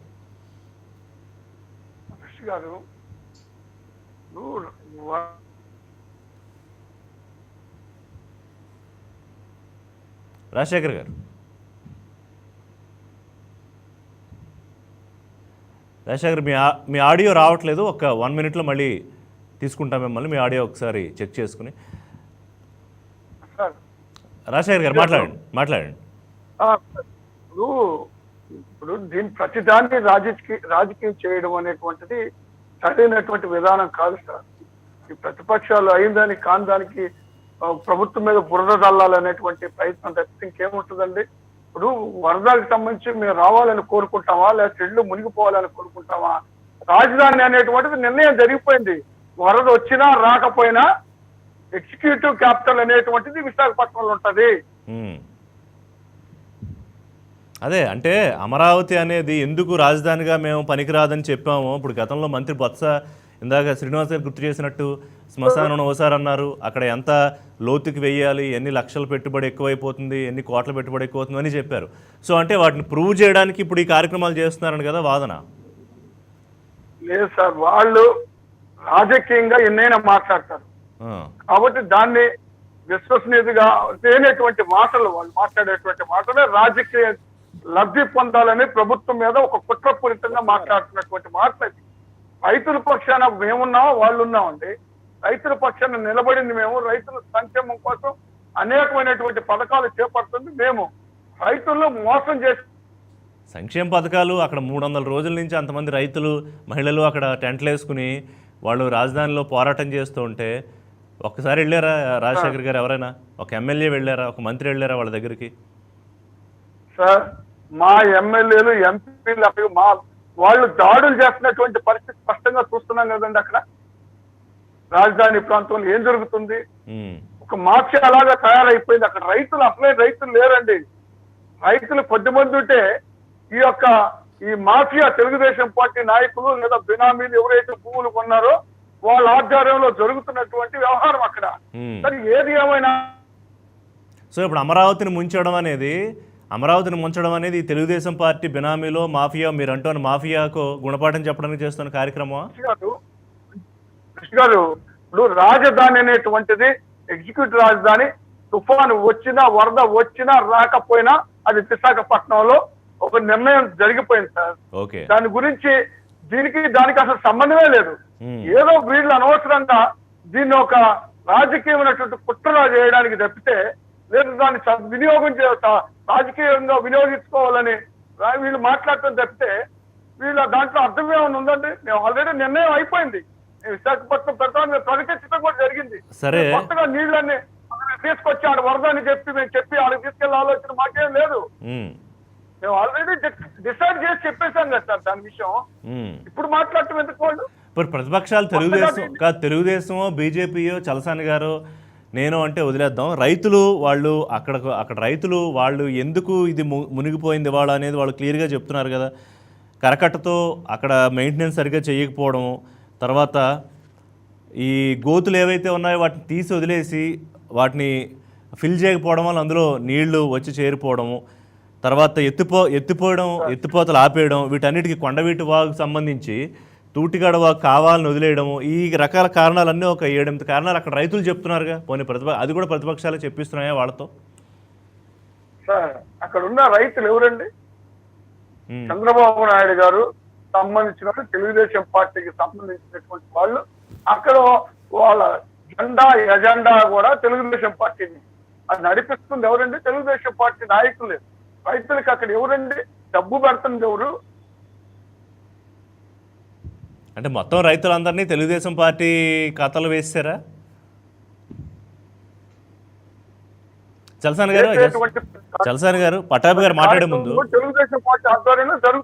రైట్ పటాబ్ గారు మాట్లాడే ముందు చలసాని గారు I just want your comment on this. నేను చెప్పానంటే 2-3 విషయాలు. ఏం చెప్పానంటే, ఇప్పుడు నేను ఆ ఉద్యమంలో అక్కడ మహిళలు కానీ వాళ్ళని కానీ ఎవరన్నా అనుచితంగా అన్నా చాలా దుర్మార్గం అని పేరు నాని గారు మాట్లాడారు. నేను ఆ పాయింట్ చెప్పాను. రెండోది, అక్కడ సాగే ఉద్యమంలో కొన్ని డెఫినెట్గా నేను సంఘీభావం ప్రకటించిన కొన్ని విధానాలు నన్ను నచ్చపోయి ఉండవు. చెప్పాను కదా మీకు, 29 గ్రామాలను కన్ఫైన్ చేయటం, లేదంటే ఇంకొక విషయాల్లో కొంతమంది. కానీ నేను అది వేరు. బట్ అక్కడ ఉన్న ఎవరో రైతు అస్సాంలో అయినా, నందిగ్రామ్లో అయినా, లేదంటే కేరళలో అయినా, లేదా అమరావతిలో అయినా రైతులు ఎవరన్నా సరే దయచేసి హేళన చేయకూడదు. ఏ రాజకీయ పార్టీలో ఉన్నా ఎక్కడున్నా సరే రైతులు అనేవాళ్ళు డెఫినెట్ గా దాంట్లో ఎక్కువ మంది అక్కడ లాభం చేకూర్చారనే ఉద్దేశం కొంతమంది రైతులు ఎక్కువ మంది తెలుగుదేశం పార్టీ ఉండొచ్చు. ఇప్పుడు పులివెందుల్లో ఒక చోట ఉండొచ్చు, కుప్పంలో ఒకళ్ళు ఉండొచ్చు, బొత్స గారు వెళ్ళిన చీపురుపల్లిలో ఒకళ్ళకి అనుకూలంగా ఉండొచ్చు. అక్కడ కనుక ప్రాజెక్ట్ తీసుకొచ్చారనుకుంటే అక్కడ అనుకూలంగా ఉండొచ్చు. విశాఖపట్నం అక్కడ ప్రాజెక్ట్ పెడితే విశాఖపట్నం మాకు రాజధాని కావాలంటున్నారు, వాళ్ళు అందరూ కూడా వైకాపాని అవుతారు. అవరు కదా. నేను అలా ముద్రేయడానికి నాకు స్వయం విశాఖపట్నం కావాల్సి ఇప్పుడు నేనున్నా అనుకోండి, అభివృద్ధి వికేంద్రం కావాలన్నారు. ఆ రోజు సింగపూర్ ఒప్పందం తప్పనంత మాత్రం నా మీద ముద్ర వేస్తారా? రాజశేఖర్ గారు ఏదో పాయింట్ చెప్తారు, చెప్పండి. రాజశేఖర్ ఆ రోజు ముద్ర వేసిన ఉన్నారు. మా కర్మ మంది ఆ రోజు మేము వ్యతిరేకంగా ముద్ర వేస్తే ఉన్నాడు. నువ్వు జగన్మోహన్ రెడ్డి గారు మాట్లాడుతున్నావు, సింగపూర్ ఒప్పందాన్ని వ్యతిరేకిస్తున్నావు మాట్లాడిన వాళ్ళు ఉన్నారు. విజ్ఞత అందులో ఒక విజ్ఞతతో ఆలోచించుకోవాల్సింది. రైతు ఎవరన్నా సరే మనం కాన్సన్ట్రేషన్ ఏంటండి ఇవాళ ఎక్కడన్నా కూడా నేను ఇందాక చెప్పాను, కాన్సన్ట్రేషన్ దీనికంటే కూడా కృష్ణా నదికి ఎడమ చేతే ఉన్న విజయవాడలో మునిగితే గనక దాని మీద మన చర్చ దాని మీద జరగాలి. ఇందాక తిరుపతి పూడి వారు కూడా చెప్పారు, మన యొక్క డెఫినెట్ గా వాళ్ళు జరగాల్సింది ఏంటంటే ఎక్కడ కూడా గట్లు పటిష్టం చేసుకోవాల్సింది దాని మీద, దిగువ ప్రాంతాల్లో ఉన్న రైతులు ఇబ్బంది పడుతున్న కడగండ్ల మీద, మత్స్యకారులకు రేపొద్దున రాబోయే ఇబ్బందుల మీద దాని మీద జరగాలని నా ఉద్దేశం. రైట్, రాజశేఖర్ గారు మాట్లాడండి.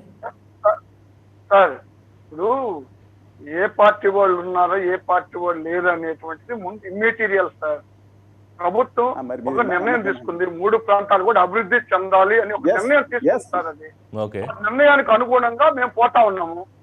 3 ప్రాంతాలు మీ అంతవరకు ఓకేనండి, ఒక అభిప్రాయం మీరు ఉన్నారు, దట్ ఈస్ అప్రిషియేట్ చేయాలి. మీరు వ్యతిరేకించిన ఒకళ్ళ ఉన్నా మీ అభిప్రాయం మీరు చెప్పారు, నేను దాని గురించి కాదు వాళ్ళ చర్చ జరిగేది. నేను దాన్ని వ్యతిరేకించాము అనుకుంటాం ఇచ్చాపని దాని గురించి కాదు. రైట్, ఒక నిమిషం రాజశేఖర్ గారు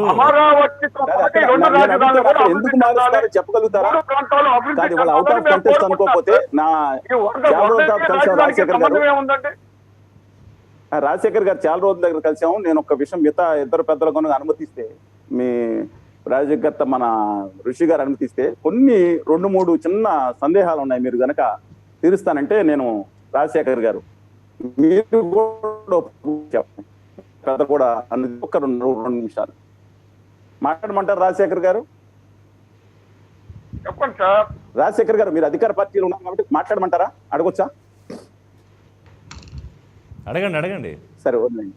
ఆయన వారు అక్కడ ఉన్నారా లేదా అనేది అంటే కొద్దిగా ప్రాబ్లం ఉంది ప్రస్తుతానికి, మనకు ఆడియో కనెక్ట్ అయ్యింది. ఒక 2 నిమిషాల్లో తీసుకుందాం.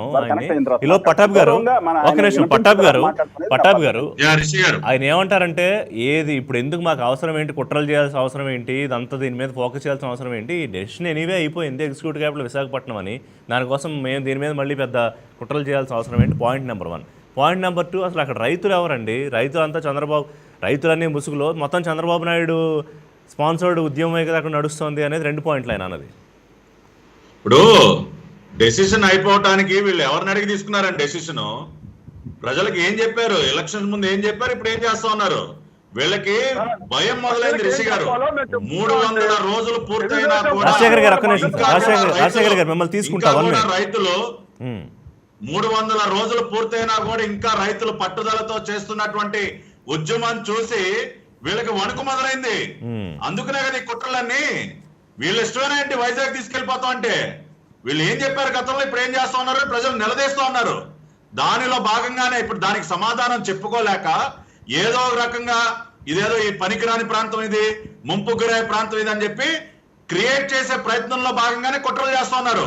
ఇందాక నేను మాట్లాడినవన్నీ కూడా ఫ్యాక్ట్స్ అండి, గవర్నమెంట్ వెబ్సైట్ లో నుంచి తీసుకున్నటువంటి ఫ్యాక్ట్స్. అవి వాట్సాప్ లో మీకు కూడా పంపించాను స్క్రీన్ షాట్స్, కావాలంటే నేను తిరుపతిరావు గారు కూడా పంపిస్తా.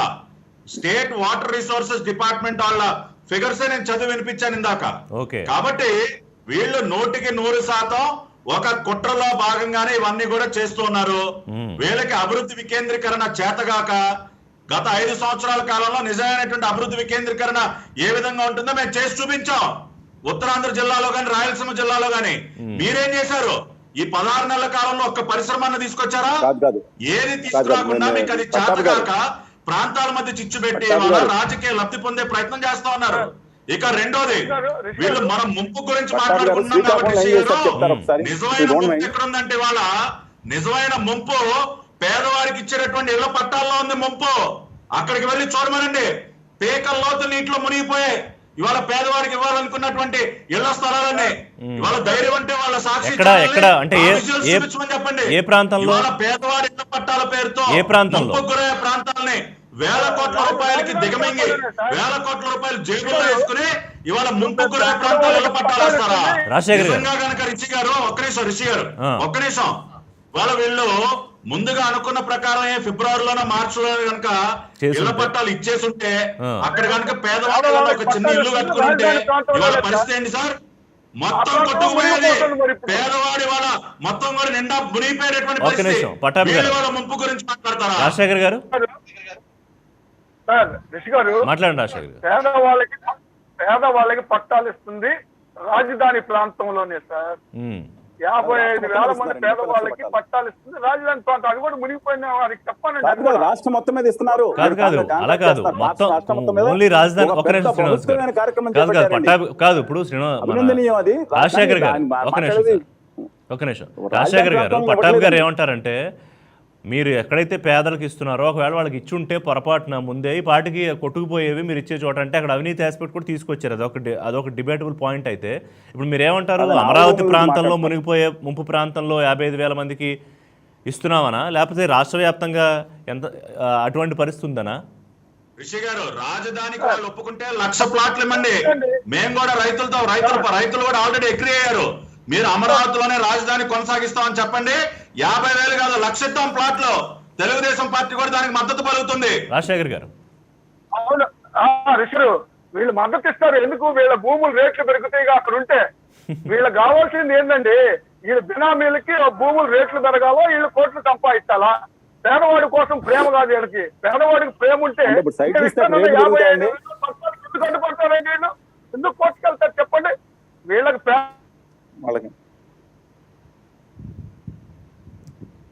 రాజశేఖర్ గారు అంటే వీళ్ళకి వాళ్ళ మీద ప్రేమ కాదు సార్. వీళ్ళకి వీళ్ళ భూములు ధరలు పెంచుకోవాలా, వీళ్ళు కోటీశ్వర్లు కావాలా అంతే. వీళ్ళు అంత సేవ చేస్తే ప్రజలు ఎందుకు తెలుస్తారండి? వీళ్ళని వీళ్ళు చేసిన అరాచకాలు, అన్యాయాలు, దౌర్జన్యాలు, దోపిడీలు కాబట్టి ప్రజలు తిరస్కరించి కూర్చోబెట్టారు. అంటే ఇప్పుడు ప్రజల తీర్పుని ఏమంటారు చెప్పండి? ప్రజలు తీర్పు ఇచ్చారు అంటే వాళ్ళు 5 సంవత్సరాలు వీళ్ళు చేసినటువంటి ఘనకార్యాలని ప్రజలు తిరస్కరించారు. కరెక్టే, మీకు ఓకే, వాళ్ళకి తిరస్కరించారు. రాజశేఖర్ గారు మిమ్మల్ని గద్దెక్కించారు. మీరు ముందు చెప్పలేదు కదా రాజధాని అమరావతిలో ఉండదు, మేము ఎక్కడి నుంచి మారుస్తాం అనే రెఫరెండంతో మీరు మేనిఫెస్టోలో పెట్టి వెళ్ళలేదు కదా? రిషి గారు 3 ప్రాంతాలు అభివృద్ధి చెందాలని మేము ఆ రోజు కోరాము, ఈ రోజు కోరుతున్నాం. అసలు వాళ్ళు ఎవరికి చెప్పారు? శ్రీనివాస్ గారు, ఏంటి మీ పాయింట్? నేను రాజశేఖర్ గారిని అడుగుదాం అనుకున్నాను. దాని వాయిస్ కొంచెం క్లారిటీ కనిపిస్తే ఒక అడుగుదాం అనుకుంటున్నాను. మీరు ఆ పాత వీడియోస్ బొత్స సత్యనారాయణ గారు, తర్వాత రోజా గారు, తర్వాత చెవిరెడ్డి భాస్కర్ రెడ్డి గారు, ఆలరామకృష్ణ రెడ్డి గారు, వాళ్ళందరూ అన్న ఒకసారి వీడియోస్, కుమారెడ్డి ఎంపీఎస్ గారు అన్న వీడియోస్ అందరూ ప్లే చేస్తే బాగుంటుంది. అందుకని ఒకసారి రాజశేఖర్ గారు మీతో ఒక 2 నిమిషాలు మాట్లాడొచ్చా? మాట్లాడమన్నారు. కాదండి, ఆయన ఉంటేనే నేను మాట్లాడతాను. ఆయన వినపడకుండా నేను మాట్లాడుతాను. ఆయన ఉన్నారు. రాజశేఖర్ గారు, మీకు వినిపిస్తుందా చలసాని గారు అడిగేది? లేదండి. ఒక్కసారి రాజశేఖర్ గారు ఆడియో చెక్ చేసి ఇవ్వండి. తిరుపతిరావు గారు,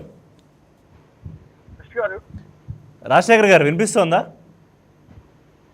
చెప్పండి సార్. అది కొద్దిగా మీరు నెట్వర్క్ లేని ప్రాంతంలో బహుశా ఉండి ఉంటారు. చిన్న టెక్నికల్ నెట్వర్క్ లేదు సార్. ఇప్పుడు నేనేమంటానంటే సార్, రాజధాని ఎవరిని అడిగి ప్రకటించారు అంటే వాళ్ళు ఎవరిని అడిగి ప్రకటించారండి? అసలు రాజధాని మీరు ఒప్పుకున్నారు అసెంబ్లీలో. కానీ ఒకటి, మేము మాత్రం 3 ప్రాంతాలు అభివృద్ధి చెందాలి, 3 ప్రాంతాలు 3 రాజధానులు చేయాలన్న ఆలోచన మాకు ముందు నుంచే ఉంది సార్. అది చెప్పలేదు కదా రాజశేఖర్ గారు. కాదు, మనం ఫ్యాక్ట్స్ మాట్లాడుకుందాం. మీతో ఒకసారి చలసాని గారు మీతో ఒకసారి మాట్లాడుతానంటారు రాజశేఖర్ గారు. ప్లీజ్ రాజశేఖర్ గారు మాట్లాడినా ఇందానికి మీకు అడుగుతున్నా ఉన్నాను, మీ అనుమతి చెప్పండి. నేను మాట్లాడుతున్నాను. ఎస్ అని చెప్పారు. చంద్రశేఖర్ గారు, నేను స్పష్టంగా చెప్తున్నాను, దయచేసి అందులో రోజా గారు కానీ చెవిరెడ్డి గారు కానీ చాలా మంది మాట్లాడిన వీడియోలు అందులో వేస్తే బాగుంటుంది. రాజశేఖర్ గారికి సారీ సరే, ఒక్క విషయం నేను మాట్లాడతాను. సరే, వారు వింటారని అనుకుంటా ఉన్నాను. ఈ రాష్ట్ర రాజధాని ఎక్కడ పెట్టాలనేది ఈ రాష్ట్ర ప్రభుత్వం ఇష్టం. దాంట్లో స్పష్టత ఉంది. కేంద్ర ప్రభుత్వం ఈ రాష్ట్ర రాజధాని పలానా చోట్ల పెట్టండి అని చెప్పి చెప్పడానికి, ఈ రాష్ట్ర హక్కులు కోల్పోవటానికి మాలాంటి వాళ్ళు రాష్ట్రం యొక్క హక్కులు ఆత్మగౌరవం కాపాడేవాళ్ళుగా మేము పూర్తిగా వ్యతిరేకంగా ఉన్నాం. ఇప్పటికే చాలా కోల్పోయాం. జిఎస్టీలో ప్రతి దాంట్లోనే కోల్పోయాం, అన్యాయం అవుతున్నాం, అప్పులు తెచ్చుకోమంటున్నాం. ఇది కోల్పోవడానికి సిద్ధం లేదు. రాష్ట్ర ప్రభుత్వం యొక్క ప్రెరగేటట్లు వాళ్ళ ఇష్టం. కానీ 2-3 అందువల్ల నేను దాంట్లో కానీ 2-3 ఎక్కడన్నా పెట్టుకోండి, ఇచ్చాపనం పెట్టుకోండి, ఇందో పనం ఎక్కడన్నా పెట్టుకోండి. కానీ after answering this 3 questions, basic questions. మొట్టమొదటి ప్రశ్న, ఎప్పుడైతే మాలాంటి వాళ్ళు రాజమండ్రి రాజధానిగా కావాలనుకుని కోరుకున్నామో, ఎందుకంటే యాంపుల్ ల్యాండ్ ఉంది అక్కడ, డిగ్రేడెడ్ ఫారెస్ట్ ఉంది, 1 ఎకరం కూడా బయట తీసుకోకుండా, ఎయిర్పోర్ట్ ఉంది, ఆపరేటివ్ ఎయిర్పోర్ట్ ఉంది, పక్కనే ఉంది. Apart from that national highway 5 అంటే ఇప్పుడు మారినా సరే హైవే ఉంది, main railway line Calcutta to Chennai railway line కూడా పక్కన ఉంది. అద్భుతంగా ఉంటుంది ఆ ప్రదేశం. వాటర్ ఉందండి. అపార్ట్ ఫ్రమ్ దట్ ఎప్పుడు నిరంతరం ప్రవహించే గోదావరి జల పక్కనే ఉంది, పోలవరం ప్రాజెక్ట్ పక్కన ఉంది. పెట్టమని చెప్పినప్పుడు ఆ రోజు ఎవరిని అడగలేదు, రాష్ట్ర ముఖ్యమంత్రి లేదు. ఆ రోజు చంద్రబాబు నాయుడు గారు అదో కమిటీ, అబ్సల్యూట్లీ ఆ కమిటీ అర్థం పర్థం లేని కమిటీ. ఒక 10 నిపుణులు లేకుండా జీవి కృష్ణారెడ్డి గారు నేను చెప్తున్నాను, వాళ్ళు ఎవరిని అడిగేశారంటే రాజశేఖర్ గారు అడగాల్సిన పాయింట్ అడిగేస్తే దాని మీద డిబేట్ చేద్దాం. నేను అడుగుతాను, సరే సరే. కానీ ఎందుకని ఆ రోజు ఆ ముఖ్యమంత్రి గారు నిర్ణయం తీసుకున్నారు? ప్రతిపక్ష నాయకుడు గారు మా రాజధాని రాయలసీమకు దూరం అయిపోతుందని కొంతమంది మాట్లాడారు, మాజీ జస్టిస్లు అందరూ కూడా. హలో చల్సాని గారు వినపడుతుంది, చెప్పండి. అందరూ మాట్లాడినప్పుడు ఎందుకని ఆయన పెట్టినప్పుడు అసెంబ్లీలో మా రాజమండ్రి కాదనుకుని విజయవాడలో ఉండాలని, విజయవాడ కృష్ణా గుంటూరు మధ్యన సరిగ్గా సెంట్రల్లో ఉండాలని బద్దీలు కొట్టినట్టు ఆ రోజు ఇంగ్లీష్ లో స్పష్టంగా, తెలుగులో అర్థం ఇంగ్లీష్ లో కూడా గౌరవ ప్రతిపక్ష నాయకుడు గారు ఎందుకు చెప్పారు? మా ఆవేదన కాదనుకుని ఎందుకని అలా చేశారు? మేము అడగదలుచుకున్నాం. ఫస్ట్ పాయింట్, ఎందుకని మీరు ఆ రోజు మీరు బయటకు వచ్చి పాయింట్లతో సహా 3 పాయింట్లు చెప్పారు. ఒకటి, centre of the country, centre of the అంటే కొలబద్ద పెడితే అది సెంటర్ అవుతుంది, మా ఏలూరు దగ్గర అవుతుంది సార్, మా అమరావతి కృష్ణా గుంటూరు మధ్యలో ఉండాలన్నారు. 30,000 ఏకర్స్ అన్నారు. అప్పుడు గవర్నమెంట్ అనలేదు, తర్వాత అసెంబ్లీలో గవర్నమెంట్ అని మాట్లాడారు. ఇప్పుడు విశాఖపట్నంలో గవర్నమెంట్ ఉందో లేదో నాకు తెలియదు. 30,000 ఎకరాలు పక్కన యాంపుల్ వాటర్ ఉండాలన్నారు. పక్కన ఇక్కడ కృష్ణానది కానీ మా రాజమండ్రి దగ్గర కానీ యాంపుల్ వాటర్ ఉంది, కర్నూలు దగ్గర కూడా యాంపుల్ వాటర్ ఉంటుంది. ఎందుకని ఇప్పుడు నేను అనేది విశాఖపట్నం వ్యతిరేకం కాదండి, ఈ పాయింట్కి సమాధానం చెప్పి. రెండోది, అక్కడ మీరు ఆ రోజు ఎందుకని చెప్పారు? ఖచ్చితంగా రెండో పాయింట్, మీరు ఆ రోజు చెప్పుంటే డెఫినెట్ గా మాట మీద నిలబడే వాళ్ళం అనుకునే వాళ్ళం. రెండో పాయింట్ ఏంటంటే, అక్కడ ఉన్న 1,00,000 కోట్ల 1,40,000 కోట్ల సంపద ఏదైతే సృష్టించబడిందో, 5 కోట్ల గజాలు, అర్చన కోట్ల మానేస్తే 7 కోట్ల గజాలు, మీరు తక్కువలో 20,000 లేదా ఎక్కువలో ఏదైనా సరే 1,40,000 కోట్లు, ఇవాళ 10,000 కోట్లు ఖర్చు పెడితే మొత్తం కంప్లీట్ అయిపోతుంది కదా. ఈ సంపదను తీసుకుని రాయలసీమకు ఉత్తరాంధ్ర సుదీశాంధ్ర తీసుకెళ్లాలనే ఆలోచన మీరు డెవలప్ చేసుకుని అభివృద్ధి వికేంద్రీకరణ చేసుకుంటే బాగుండేది. మూడోది నేను అనేది, ఈ బేసిక్ గా అక్కడ రైతులు, మూడో పాయింట్, రైతులకి న్యాయం చేసి నేను చెప్పిన 3 పాయింట్లు అడ్రస్ చేసి 3 రాజధానులు కాదనుకున్నా, ఇవాళ భారతీయ జనతా పార్టీ కొత్త అధ్యక్షులు గౌరవనీయులు సోము వీర్రాజు గారు, మేము అధికారం వస్తే పరిష్కరిస్తాం 2 నిమిషాలు 13 రాజధానులు పెడతాన్నారు. మరి ఏమవుతుందో? మీరు ఎన్ని రాజధానులు పెట్టుకుంటే ఒకవేళ రేపొద్దున 2029 వాళ్ళ అధికారంలోకి వస్తే 13 రాజధానులు. వీళ్ళకి ఈ 3 పాయింట్లు అడ్రస్ చేసిన తర్వాత ఎక్కడ పెట్టుకుంటారు రాజధాని పెట్టుకుని? నేను చెప్పిన దాంట్లో పొరపాటు ఉంటే చెప్పండి. ఆ రోజు రాజమండ్రి మీరు అడిగారు కదా, ఆయన చెప్పేనిద్దాం. రాజశేఖర్ గారు, ఎస్ ప్లీజ్. రాజశేఖర్ గారు వినిపిస్తుందా నా పాయింట్? రైట్, రాజశేఖర్ గారితో మాట్లాడదు. రైట్, తిరుపతిరావు గారు, రైట్. ఇప్పుడు అంటే రాష్ట్ర ప్రభుత్వం ప్రెరోగేటివే వారు చెప్పినట్టు, సరే కేంద్ర ప్రభుత్వం పాత్ర, లేకపోతే బీజేపీగా మీరు ఒక స్టాండ్, ఇదంతా ఒక వ్యవహారం నడుస్తుంది. కానీ ఇప్పుడు ఇవాళ మనం టేకప్ చేసింది ఏంటంటే, ఇది కాదు, ఇది వైబుల్ కాదు, లేకపోతే ఇది ఫీజిబుల్ కాదు అని ప్రూవ్ చేయడానికి నిజంగానే వైఎస్ఆర్సీపీ అధికార పార్టీ, ఇవాళ ప్రభుత్వంలో ఉన్న పార్టీ ఆ రకమైన కార్యక్రమం చేస్తుందా? ఆ రకంగా చేయమని చెప్తుందా? లేకపోతే ఆ రకంగా నిర్లక్ష్యం వహించండి ఆ ప్రాంతంలో అని చెప్తుందా? ఎందుకంటే కొద్ది రోజుల క్రితం బొత్స గారు తిరిగారు, ఎప్పుడైతే 3 రాజధానుల వ్యవహారం తర్వాత అక్కడ తిరిగారు ఆయన. ఆ బిల్డింగ్లు అవి ఎంతవరకు వచ్చాయి, కన్స్ట్రక్షన్లు, జడ్జిల హౌస్లు, లేకపోతే ఉద్యోగస్తులు, ఇవన్నీ ఎంతవరకు వచ్చాయి తిరిగారు. దాని గురించి ఒక రివ్యూ చేశారు. మళ్ళీ ఈ మధ్య మాట్లాడుతూ అక్కడ డెవలప్మెంట్ ఆగిపోతుందని ఎవరు చెప్పారు? శాసన రాజధాని ఉంది, అక్కడ డెవలప్మెంట్ జరుగుతుంది అని చెప్పారు. సో అంటే చెబుతున్న మాటలకి జరుగుతున్న వాటికి పొంతన కనిపించట్లేదు కదా తిరుపతిరావు గారు. నేను అదే ఋషి గారు, నేను ప్రశ్నించేది కూడా అదే. ఇప్పుడు వైసీపీ సోదరులు చెప్తున్నారు ఎగ్జిక్యూటివ్ క్యాపిటల్ ఫిక్స్ అయిపోయింది విశాఖపట్నంకి. ఓకే, నేను శ్రీకాకుళం వాసిగా నేను కూడా సంతోషిస్తాను. నాకు 100 కిలోమీటర్ల రాజధాని వస్తుంది, నాకేమన్నా నొప్పా? ఓకే, ఎగ్జిక్యూటివ్ క్యాపిటల్ ఇక్కడికి వచ్చిందని. కానీ అక్కడ శాసన రాజధాని ఉంటుందని చెప్పేసి అంటున్నారు. అవును, శాసన రాజధాని అక్కడ ఉండేటప్పుడు సరే హైకోర్టు కూడా ఏదో మేమే డిమాండ్ చేశాం కాబట్టి రాయలసీమ తరలిస్తున్నాం అన్నట్టు చెప్తున్నారు. పోనీ మా డిమాండ్ కి అంగీకరించినందుకు కూడా మేము దాన్ని కూడా ఓకే అంటాం. ఆ న్యాయ రాజధాని వాళ్ళ పేరు పెట్టారు, న్యాయ రాజధానిగా మేము అంగీకరిస్తాం. ఎందుకని అంటే అలహాబాద్ లో హైకోర్టు ఉండి దాని న్యాయ రాజధాని మేము అనట్లేదు కదా. అదే సందర్భంలో నాగపూర్ లో శాసనసభ సమావేశాలు జరుగుతాయి, ఎంత మాత్రాన దానికి రాజధాని అని శాసన రాజధాని అని పేరు లేదు. కాబట్టి ఇది కూడా కాదు. కానీ వాళ్ళ భాషకే కాసేపు మనం కట్టుబడి ఉంది, అక్కడ శాసన రాజధాని ఉంటుంది. ఇంకొకటి, ఇప్పుడు చలసాని గారు చెప్పినా పట్టాభి గారు చెప్పినా ఎవరు చెప్పినా సరే అవునన్నా కాదన్నా వైఎస్ జగన్మోహన్ రెడ్డి గారు ప్రతిపక్ష నేతగా అసెంబ్లీ సాక్షిగా ఇవన్నీ అంగీకరించిన మాట వాస్తవము. తర్వాత అక్కడ ఏదో జరిగింది కాబట్టి మేము ఎస్టర్న్ తీసుకున్నాం అని చెప్పేసి వాళ్ళు చెప్పొచ్చు, అది వేరే విషయం. కానీ రైతులు కించపడుతూ వాళ్ళు మాట్లాడుతున్నారండి. ఆ రైతుల్ని వాళ్ళు తెలుగుదేశం రైతులు అంటున్నారు. తెలుగుదేశం రైతులు కాదు, గుర్తుంచుకోవాలి. వాళ్ళు తెలుగుదేశం రైతులు అయితే అక్కడ ఒక సీట్ కూడా వాళ్ళు గెలిపించలే, వీళ్ళకే గెలిపించారు కాబట్టి వాళ్ళు వైసీపీ రైతులు అయిపోయారు. రెండోది, రైతులకి ఇచ్చే రైతులు అక్కడ కార్లలో తిరుగుతున్నారు, ఆడి కార్లు అంటారు, ఫ్లైట్ లో తిరుగుతున్నారు అంటారు. ఎందుకు తిరగండి? ఏం ఆ వేళ ల్యాండ్ పూలింగ్ కోసమని వాళ్ళు ఇచ్చేటప్పుడు వాళ్ళకి వచ్చినటువంటి ఫ్లాట్ లో వ్యవసాయం చేస్తారని చెప్పేసి అనుకున్నారా ముఖ్యమంత్రి రాజశేఖర రెడ్డి గారు? ఆ ఫ్లాట్లు అవి ప్లాట్లు అభివృద్ధి చేసుకొని రియల్ ఎస్టేట్ చేసుకోవడానికి అనేసి అనుకున్నాం కదా మనం కూడా. ఎవరో సరే తప్పు చేశారండి తెలుగుదేశం వాళ్ళు, అక్కడ ఇన్సైడర్ ట్రేడింగ్ చేశారు, పట్టుకోవాల్సిన బాధ్యత మీరు పట్టుకోండి.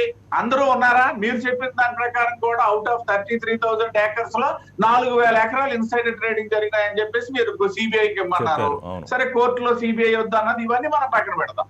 సో 4,000 ఎకరాలు ఉన్నటువంటి ఆసామీల కోసమని మిగతా వాళ్ళందరినీ మీరు రైతులు కారు, మీరు ఆడి కారులో తిరుగుతారు, మీరు ఫ్లైట్ లో తిరుగుతారు అనే హక్కు వీళ్ళకి ఎవరు ఇచ్చారనేది ఒకటో పాయింట్. రెండోది, తెలుగుదేశం సోదరులు కూడా చెప్తున్నారండి, ఎట్టి పరిస్థితులు ఎక్కడే ఉంటారు, వాళ్ళెవరెవరు తీసుకొని వెళ్ళిపోవడానికి.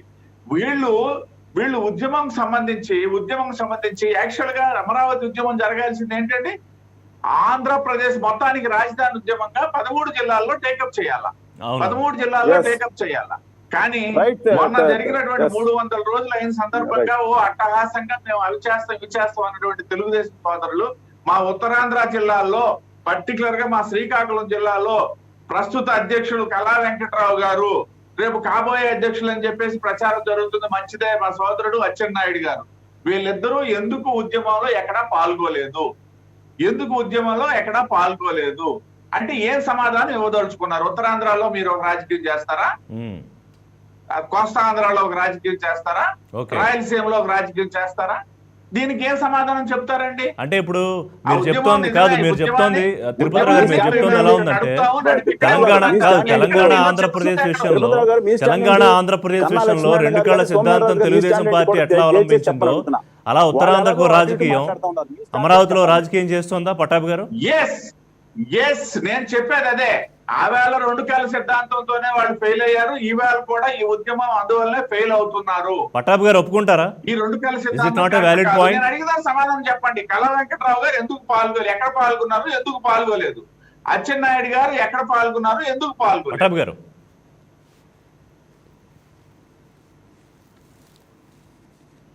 పట్టాభి గారు 2 కళ్ళ సిద్ధాంతం మళ్ళీ తెర మీదకి వచ్చింది. పట్టాభి గారు am I audible?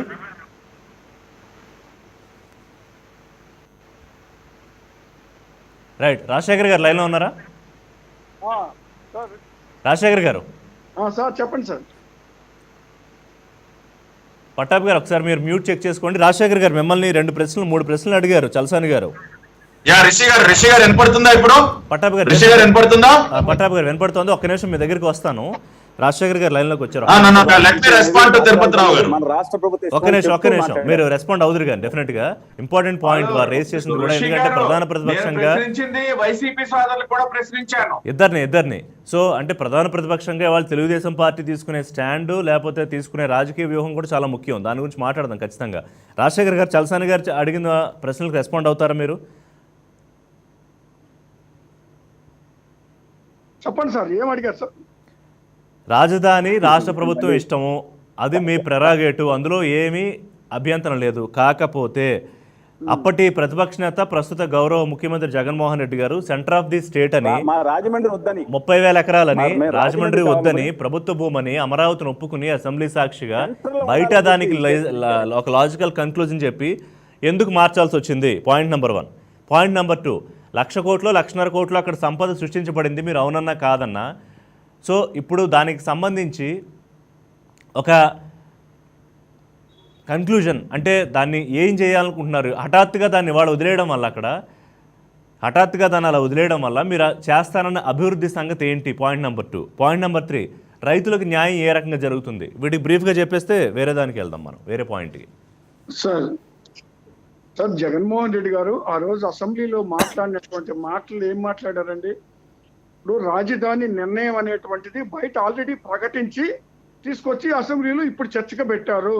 వాటెవర్ అది సరైనటువంటి విధానం కాదు అని మాట్లాడడం జరిగిందండి. ఆ తర్వాత 30,000 ఎకరాలు అనేటువంటిది ప్రభుత్వ భూమి అయి ఉండాలి.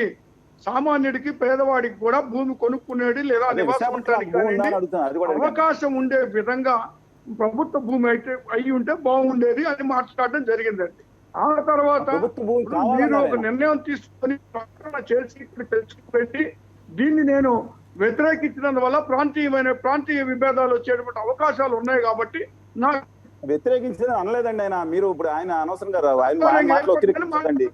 కాదు ప్రాంతీయ విభేదాలు అనే మాట్లాడారు అసెంబ్లీలో, అన్నారు చలసాని గారు ఆ మాట అన్నారు. ఇప్పుడు ప్రాంతీయ విభేదాలు సృష్టించడం నాకు ఇష్టం లేదు కాబట్టి వ్యతిరేకించలేదు. ఆయన ఏమన్నారంటే ఇంగ్లీష్ లో ఉంటే ప్లే చేయండి, 30,000 ఎకరాలు ప్రభుత్వ భూమి ఉండాలని అన్నాను. ఖచ్చితంగా అన్నారు ఆయన. ఇప్పుడు ప్రభుత్వం నేను అదే అడుగుతున్నాను. నేను ఐఎమ్ సపోర్ట్, ఐఎమ్ నాట్ వ్యతిరేకం కాదు కదా. ఆ 30,000 ఎకరాలు అక్కడ ఉందని వెళ్ళారా? రెండో పాయింట్, ఏదైతే అక్కడ మీరు సెంటర్ గా ఉండాలని ఎందుకు చెప్పారు? నేను ఇంగ్లీష్ లో అది ప్లే చేయండి సార్ ఒకసారి. నేను అనేది రాష్ట్ర ప్రభుత్వ ఇష్టంగా భావిస్తున్నాను. అక్కడ సృష్టించబడిన సంపద వాటరికి మేము 1,00,000 కోట్ల 1,50,000 కోట్ల 50,000 వాటర్, ఆ సంపదను ఇప్పుడు మిగతా చోట సృష్టించి ఆ సంపత్తో రాష్ట్రం అన్ని ప్రాంతాలు సమాంతరంగా అభివృద్ధి చేయాలి. అనంతపురంలో సమాంతర కాలుతుంది 100 టీఎంసీలు అక్కడ జలాశయాన్ని పెట్టాలి. ఉత్తరాంధ్ర సుజలసేవంతికి 16,000 కోట్లు ఇక్కడి నుంచి తీసుకెళ్ళాలి. అది నేను కోరుకుంటున్నానండి. శ్రీకాకుళంలో డెవలప్ అవ్వలేదని తిరుపతిరావు గారు, మీరు చంద్రబాబు నాయుడు గారు ఉంటే మాట్లాడండి. నరసింహనాయుడు గారు వచ్చారు, సార్ మా జిల్లాలో 4 ఏళ్ల బట్టి ఎందుకు చేయలేదు మీరు? వికేంద్రీకరణ అడిగి చంద్రబాబు నాయుడు గారు అడిగారు. మా జిల్లా అధ్యక్షుడు అక్కడ వచ్చినప్పుడు విభజన హామీల సాధన సమితి ఆయన. రైట్, ఒక నిమిషం మళ్ళీ అది వేరే దాంట్లోకి వెళ్తాం. ఒక నిమిషం రాజశేఖర్ గారు దీనికి రెస్పాండ్ అవ్వండి సార్. మీరు వైజాగ్ ఇప్పుడు ఎందుకు షిఫ్ట్ అవుతున్నారు? మీరు అన్న 30,000 ఎకరాల ప్రభుత్వ భూమి అక్కడ ఉందా? ఒకటి. రెండోది, మీరు ముందు చెప్పలేదు కదా. పాయింట్ నెంబర్ 2, మీరు ముందే ప్రజలకు చెప్పలేదు కదా ఈ కారణాలతో మేము ఇక్కడ ఉంచాము అని చెప్పి. రాజశేఖర్ గారు,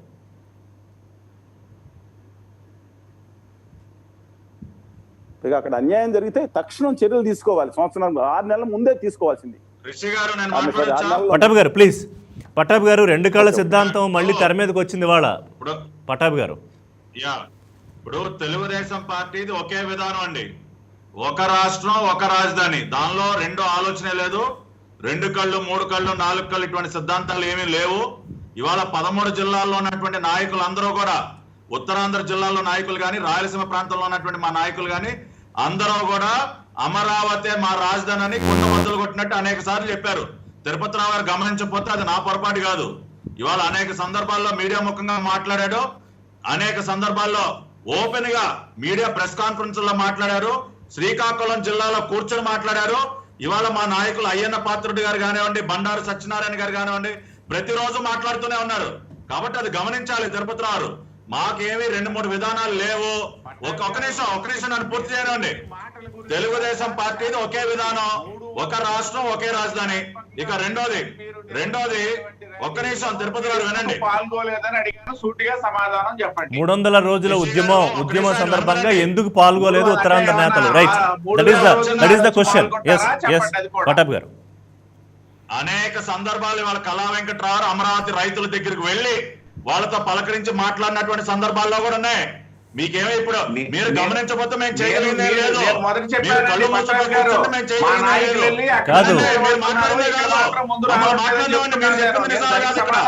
మీరు చెప్పిందే నిజం కాదు. మీరు వినండి, మీరు మాట్లాడినప్పుడు నేను మాట్లాడలేదు, దయచేసి వినండి. ఇప్పుడు రెండోది శ్రీకాకుళం జిల్లాల గురించి, ఉత్తరాంధ్ర జిల్లాల గురించి మాట్లాడుతూ ఉన్నారు. ఇవాళ నాగావళి వంశధార నదుల అనుసంధాన ప్రాజెక్ట్ ఎవరండి? చంద్రబాబు నాయుడు గారు కదా చేసింది. శ్రీకాకుళం జిల్లాలో ఆఫ్షోర్ ప్రాజెక్ట్ ఎవరు పూర్తి చేశారు?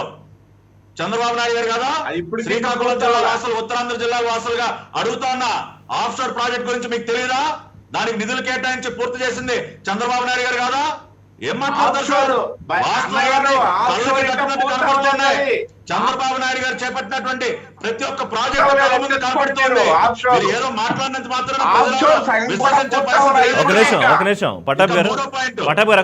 మూడో పాయింట్. ఒక్క నిమిషం రిషి గారు, ఇవాళ రాజధాని ప్రాంత రైతుల గురించి దాక రాజశేఖర్ గారు మాట్లాడారు. ఏదో వాళ్ళకి ఏదో పార్టీలను అంటగడుతూ అక్కడ నిజమైన రైతులు కాదని. సరే, కాసేపు ఆయన చెప్పిందే మనం నిజం అనుకుందాం. మరి అలా అంటే నిజమైన రైతులు కనుక మీ పక్షాన్ని ఉండుంటే మీరు ఎందుకు రాలేకపోతా ఉన్నారు? రాజధాని ప్రాంతంలో అడుగు పెట్టడానికి ఎందుకు భయపడతా ఉన్నారు సార్?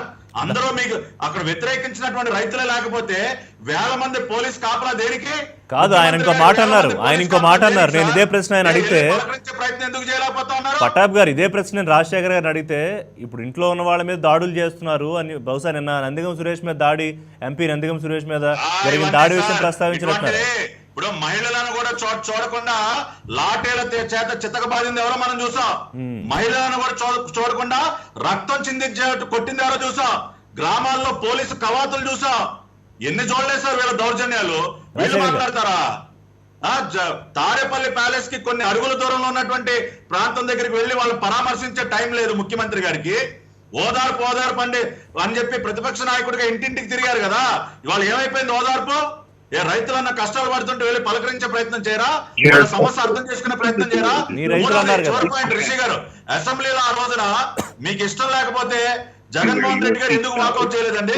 సరే, మేము తీసుకొచ్చినటువంటి విధానం మీకు నచ్చలేదు, అమరావతికి ప్రపోజల్ మీకు నచ్చలేదు, ఎవరు ఒప్పుకోమన్నాడు? వాకౌట్ చేసి వెళ్ళిపోవాల్సింది కదా. శివరామకృష్ణ కమిటీ నివేదిక ఆగస్టు 27వ తేదీన ఢిల్లీలో రాజ్నాథ్ సింగ్ గారికి శివరామకృష్ణ కమిటీ నివేదికను సమర్పిస్తే కేంద్ర ప్రభుత్వం అది రాష్ట్ర ప్రభుత్వానికి పంపించింది. ఆ నివేదిక ఆధారంగా సెప్టెంబర్ 3వ తేదీన అసెంబ్లీలో మేము తీర్మానం పెట్టాం.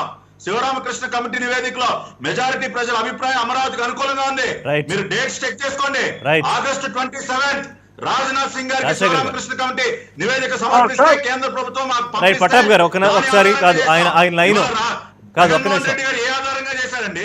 ఇప్పుడు కొంచెం క్లియర్ గా రాజశేఖర్ గారు లైన్ ఉంది, ఒకసారి తీసుకుందాం. రాజశేఖర్ గారు,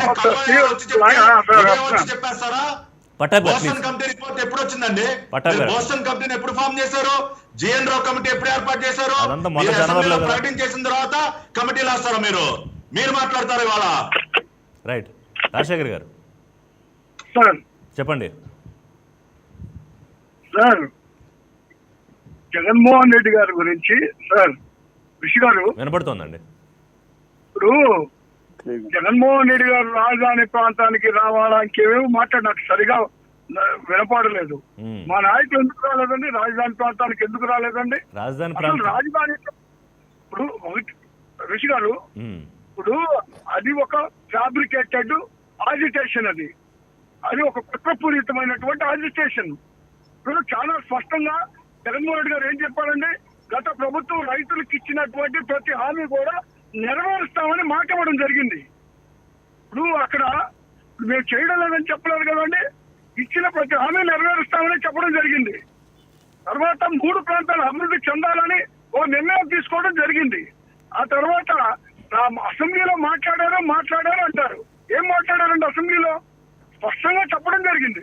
మీరు బయట రాజధాని ప్రకటించి ఇన్సైడర్ ట్రేడింగ్ చేసి తెచ్చి మీరు అసెంబ్లీలో చర్చకి ఎలా పడతారండి? అంటే అప్పుడు ఒప్పుకోక్కర్లేదు కదా, మీరు వాకౌట్ చేసి వెళ్ళిపోవచ్చు, మీరు దాని మీద బయటికి వెళ్ళి నిరసన చేయొచ్చు, డిసెంట్ తెలియజేయచ్చు.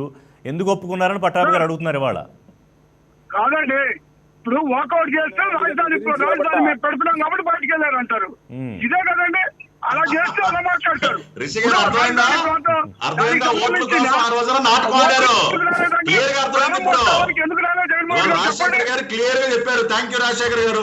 వాస్తవం చెప్పారా? చెప్పండి రాజశేఖర్ గారు. ఇప్పుడు పక్కన వాళ్ళు మాట్లాడలే అంటే మీరు నిజం ఒప్పుకున్నారని పట్టాభి గారు సంతోషం వ్యక్తం చేశారంతే ఒకసారి. అవును సార్, మేము చెప్తాం, మాకు ఇష్టం లేదని చెప్పాం కదా సార్. మేము 3 ప్రాంతాలు అభివృద్ధి చెందాలని మేము కోరుకుంటున్నాం సార్. దీన్ని బురద రాజకీయాలు చేయడం తప్పితే ఏముంది సార్ అక్కడ? మేము ఆల్రెడీ ఒక డెసిషన్ తీసుకోవడం జరిగింది, ఓపెన్ గానే తీసుకున్నాం. అసెంబ్లీలోనే దాని గురించి మాట్లాడడం చర్చలు జరిగినాయి కూడా ఆల్రెడీ. మరి కాబట్టి మేము ఒక నిర్ణయం తీసుకున్నాం, కేంద్ర ప్రభుత్వం దృష్టికి కూడా వెళ్ళింది, అది రాష్ట్ర ప్రభుత్వ పరిధి అంశమని వదిలేశారు వాళ్ళు అక్కడ. సరే, కాబట్టి ఇప్పుడు చెప్పండి సార్, అడగండి సార్ మీరు. కాదు, ఇవాళ ఈ బురద రాజకీయం వరద రాజకీయం మీరు ఏమంటున్నారు? అసలు దానికి మీరు అవకాశం ఎందుకు ఇవ్వాలి రాజశేఖర్ గారు? ఇవాళ అక్కడ ఒక్క నీరు కనపడకుండా ఒక నిల్వ లేకుండా చేసే అవకాశం ఇవాళ యంత్రాంగానికి లేదా? ప్రభుత్వ యంత్రాంగానికి ఇవాళ లేదా? సో అదెందుకు? అది మీరు ఎందుకు దాన్ని నిర్లక్ష్యంగా వదిలేశారు ఇవాళ? విష్ గారు, ఇప్పుడు ఈ వచ్చినటువంటిది వరద సార్, ఎవరో క్రియేట్ చేస్తే మనం కావాలంటే వచ్చేది కాదు, మనం పొమ్మంటే పోయేది కాదు. అది వరద అనేక పై రాష్ట్రాల నుంచి కూడా పై నుంచి వచ్చేటువంటి వాటర్. అది ఇప్పుడు మనకు వచ్చే వర్షపాతం మనకు తక్కువ ఉన్నా, పై రాష్ట్రాల్లో వర్షపాతం ఎక్కువ ఉన్నా కూడా అక్కడి నుంచి వచ్చే వాటర్.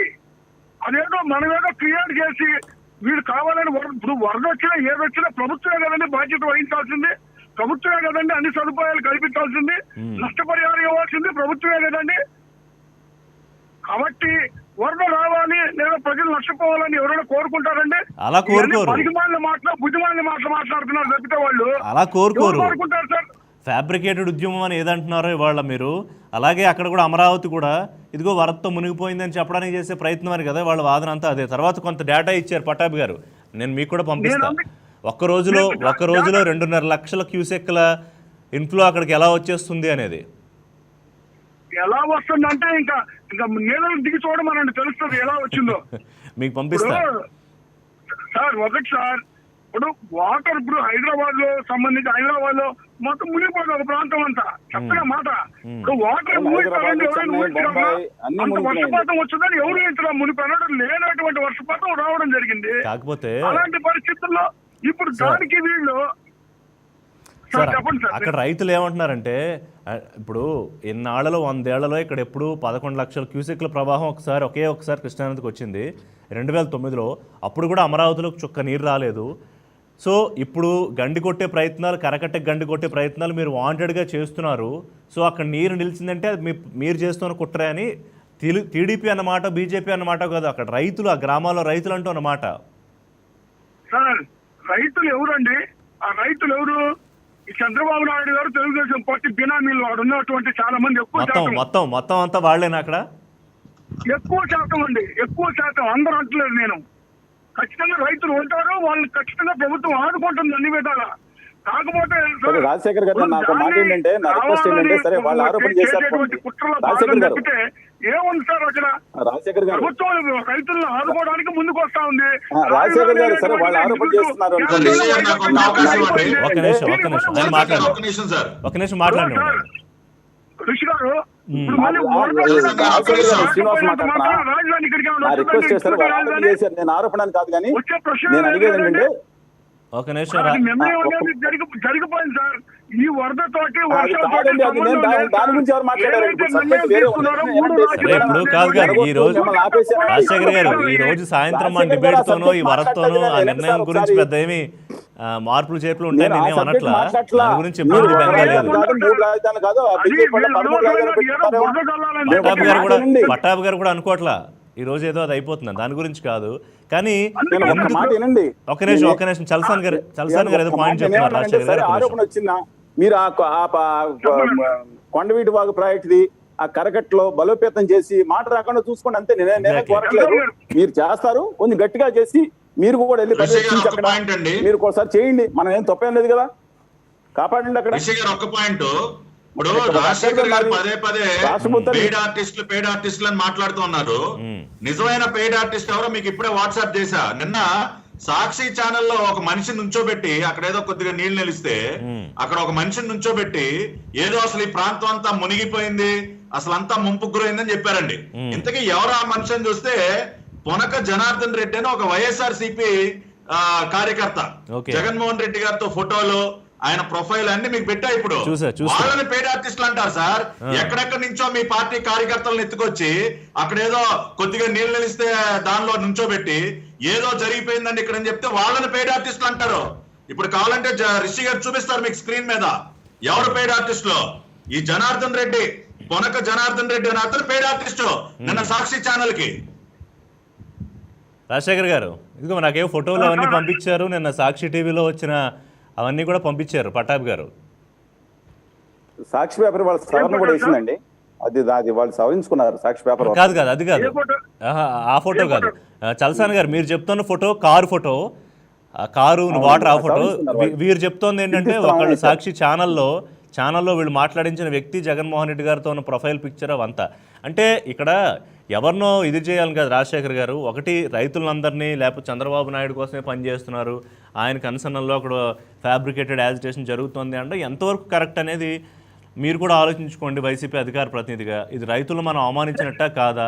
అలాగే గాజుల కోసం ఉద్యమం చేస్తారని ఒకసారి, లేకపోతే ఆడి కార్లో తిరుగుతారని ఒకసారి, ఫ్లైట్లు ఎట్టా ఎక్కుతారు రైతులైతే అని ఒకసారి. అంటే రైతు అనేవాడు ఆ మాసిపోయిన మురుగుగుట్లు కట్టుకుని బనీని చిరిగిపోయిన బనీని వేసుకుని అట్లాగే ఉండాలా రైతుకి మనం అది మనం ఆ డెఫినేషన్ ఇవ్వాలనుకుంటున్నామా రాజశేఖర్ గారు రైతులకి మనం? రైతు కాదండి కాదు తిరుపతి రావు గారు, ఒక్క నిమిషం రాజశేఖర్ గారు చెప్పేసాక మీ దగ్గరికి వస్తాం. రైతుల్ని మనం ఎంత గౌరవించినా వాళ్ళకి ఎంత మేలు చేసినా కూడా తక్కువే సార్. రైతులను అవమానం చేయడం అనేటువంటిది అది మధ్యలో కానీ మేమేం అలాంటి వాటికి వ్యతిరేకం సార్. మేము రైతు కూలీని రైతుల్ని చేయాలని ఈ రోజు ప్రభుత్వం పనిచేస్తా ఉంది సార్. రైతుల్ని అవమానపరచాలనే ఆలోచన లేదు, రైతుల పక్షాన నిలబడతా ఉన్నాం సార్ ఈ రోజు మేము. కాబట్టి రైతులు అవమానపరచాలి కాకపోతే రైతుల ముసుగులో కొందరు అక్కడ చేస్తున్నటువంటి కుట్రని మాట్లాడుతున్నారు. దాని మీద కాదు, నేనేమంటానంటే రాజశేఖర్ గారు మీరు హుందాగా మాట్లాడే ఒక వ్యక్తి కాదు. ఇప్పుడు అక్కడ మీకు నిజంగా వాళ్ళు రైతులు కాదు అంటే ఒక్క 4 గంటలు మీరు వాళ్ళని ప్రూవ్ చేయొచ్చు.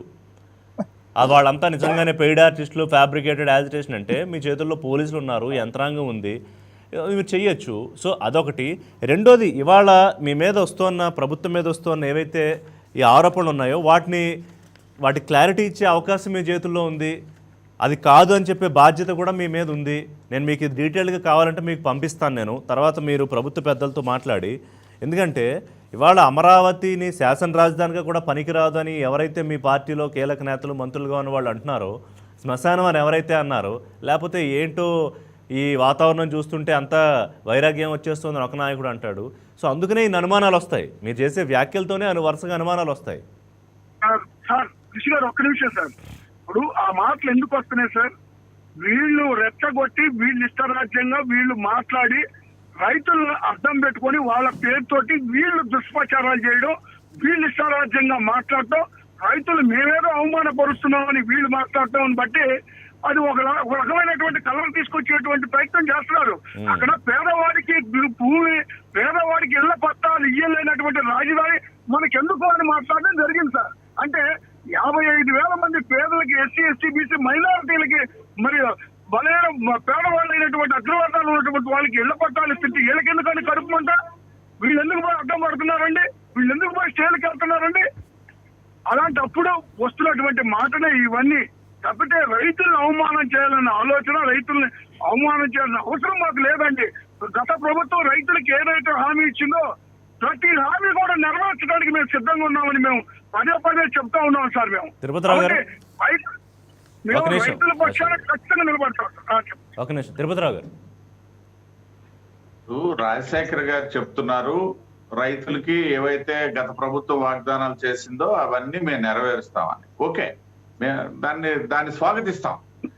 అయితే మీరు 1.5 సంవత్సరాలు అయిపోయి 2 సంవత్సరాలు పూర్తవుతున్న సందర్భంలో ఆ దిశగా ఆలోచన చేయకపోతే ఏమైనా సంకేతాలు వెళ్తాయి. ఒకటోది. రెండోది, మీ వరద విషయానికి వచ్చేసరికి వాళ్ళు అంటున్నారు మేము మార్చేయాలని నిర్ణయించుకునేటప్పుడు మేము ఇక్కడ కుట్ర చేయాల్సిన పని లేదు అని చెప్పేసి. ఒకటి అయితే అమరావతిని ముంచడానికి కుట్ర జరగాల, అది కాలేదు అనుకోండి, ఈ వరద కారణానికి ప్రభుత్వ వైఫల్యం అవ్వాలా. ఎందుకు అవుద్దు అనేసి అంటే నేను చెప్తున్నా, కృష్ణా నదికి వరదలు రాజశేఖర్ గారు ఏదో చెప్పారు, ఒత్తిడి మేరకు చెప్పుండొచ్చు. హైదరాబాద్ వరదలతో కృష్ణా నది వరదలు, గోదావరి నది వరదలు, వంశధార నది వరదలు పోల్చడానికి లేదండి. నదుల తాలూకా వరదలు ఎప్పుడు కూడా సెంట్రల్ వాటర్ వర్క్ సంబంధించి ఎప్పటికప్పుడు అలర్ట్ చేస్తాయి. ఎంత అవుట్ ఫ్లో ఉంది, ఎంత ఇన్ఫ్లో ఉంది, ఎంత పెంచాలి, ఎంత తగ్గించాలి, రాష్ట్రంలో ఉన్నటువంటి ఇరిగేషన్ శాఖ అనుసంధానంతో వెళ్తున్నాయి. అది హైదరాబాద్ వరదలతో, కృష్ణానది వరదలు, గోదావరి నదులు వరదలు పాల్చడం అది కరెక్ట్ కాదు. ఒకవేళ అదే జరిగినప్పుడు వాళ్ళు కుట్ర చేయలేదు అమరావతిని ముంచడానికి అనుకుంటే ప్రభుత్వం వైఫల్యం చెందిందా? లేకపోతే 5 లక్షల క్యూసెక్లు స్టార్ట్ చేసుకుని ఎందుకు కిందకి వదలాలా? ఎందుకు లంక గ్రామాలు ముంపుకు గురవ్వాలా? ముందు నుండి మెయింటైన్ చేయాలి కదా లెవెల్స్ అనేది. కాబట్టి ప్రభుత్వం వైఫల్యం చెందిందని అంగీకరించాలా. అయితే అమరావతి ముంపు కోసం అని చేసి కుట్ర జరిగిందని అంగీకరించాలి. సెంట్రల్ వాటర్ వర్క్స్ అనుసంధానంతో ఈ నదుల తాలూకా రాజశేఖర్ గారు ఇందులో ఈ రెండిట్లో ఒక నిమిషం, ఈ రెండిట్లో ఏదో ఒక పాయింట్ మీరు అగ్రి అవ్వాలి. ఒకటి కుట్ర లేదా 2 ఫెయిల్యూర్.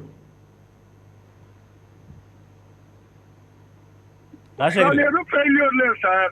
ఎట్లా మరి? మేము ఈ రెండు కూడా యాక్సెప్ట్ చేయట్లేదు సార్. కుట్ర చేయాల్సిన అవసరం లేదు. ఫెయిల్యూర్ ఎందుకు అవుతారంటే ప్రభుత్వం అన్ని రకాలైనటువంటి చర్యలు తీసుకుంటుంది. ఈ రోజు జరుగుతున్నటువంటి ఈ యొక్క తుఫానుకి సంబంధించినటువంటి వాటిలో అన్ని రకాలైన చర్యలు తీసుకుంటుంది. కాబట్టి కుట్ర చేయాల్సిన అవసరం మాకు లేదు. వాళ్ళు కుట్ర చేస్తా ఉన్నారు. ప్రభుత్వాన్ని అస్థిరపరచాలని, ప్రభుత్వం మీద బుర్ర చల్లాలని. 151 ఎమ్మెల్యేలతో ఇంతకుముందు ఎప్పుడన్నా ఇంత బలంగా ఉందా ప్రభుత్వం? ఇంతమంది ఎమ్మెల్యేలతో, ఇంతమంది ఎంపీలతో 155 నలుగురిని ఇందులో కలిపారు మీరు. ఓకే, అన్అఫీషియల్ గా నలుగురిని లెక్క పెట్టుకున్న 155. Right. Anyway, that part. Rajasekhar గారు, ఫైనల్గా మనం కన్క్లూడ్ చేద్దాం. ఇప్పుడు ఏమీ లేదు అని చెప్పినా కూడా అక్కడ ఉన్న వాస్తవ పరిస్థితిని అయితే మనం కాదు అనలేము. సో దీనికి సంబంధించి అక్కడ ఏమన్నా లోటుపాట్లు ఉంటే దాన్ని అడ్రస్ చేయాల్సిన బాధ్యత అయితే వాళ్ళ ప్రభుత్వం మీద ఉంది. దాన్ని రాజధానిగా ఒప్పుకున్నా, రాజధాని తరలిపోయినా, శాసన రాజధాని అన్నా ఏమన్నా కూడా. రాజశేఖర్ గారు ఒప్పుకుంటారా? కృషి గారు, రాజధాని ప్రాంతాన్ని ఇప్పుడు ఉన్నటువంటి శాసన రాజధాని ఏదైతే అంటున్నామో దాన్ని పూర్తి స్థాయిలో అభివృద్ధి చేయడానికి ప్రభుత్వం కట్టుబడి ఉంది సార్. అందులో సందేహమే లేదు. రైతులకి గత ప్రభుత్వం ఇచ్చిన ప్రతి హామీ నెరవేర్చడానికి ఖచ్చితంగా కట్టుబడి ఉంది సార్. కాబట్టి దాని గురించి ఎవరు కూడా బాధపడాల్సిన అవసరం లేదు. ముఖ్యమంత్రి గారి దగ్గర పరిష్కారం కోసం వాళ్ళు కృషి చేయకుండా వాళ్ళు అక్కడ పార్టీ జెండాలు పట్టుకొని కార్యక్రమాలు చేస్తా ఉంటే ఎన్ని సంవత్సరాలు చేసినా అంతే ఉంటది కదండి. అపార్ట్ ఫ్రమ్ పాలిటిక్స్ మాట్లాడుతున్నాను రాజశేఖర్ గారు. కొండవీటిపాడు ప్రాజెక్ట్ ని వెంటనే దాన్ని కొంచెం లోపాలు సవరించి వెంటనే నడపడానికి ప్రయత్నించండి. వరద గట్టును బలోపేతం చేసి మీ మీద విమర్శ రాకుండా చూసుకుని అక్కడ రైతులను కూడా కాపాడి మిగతా రాజకీయం మీరు మాట్లాడుకోండి. కింద రైతులు విజయవాడ కూడా రాకుండా మిగతా పట్టాభి గారు ఏదండి ఫైనల్ గా ఏంటి, దీన్ని ఎలా కన్క్లూడ్ చేద్దాం? కుట్ర, ఫెయిల్యూరా ఏదో ఒకటి ఒప్పుకోవడానికి అయితే సిద్ధంగా లేరు అధికార పార్టీ ప్రతినిధి. ఇప్పుడు ఒకటే రిషి గారు, ఒక కుట్రలో భాగంగానే ఇది చేశారు.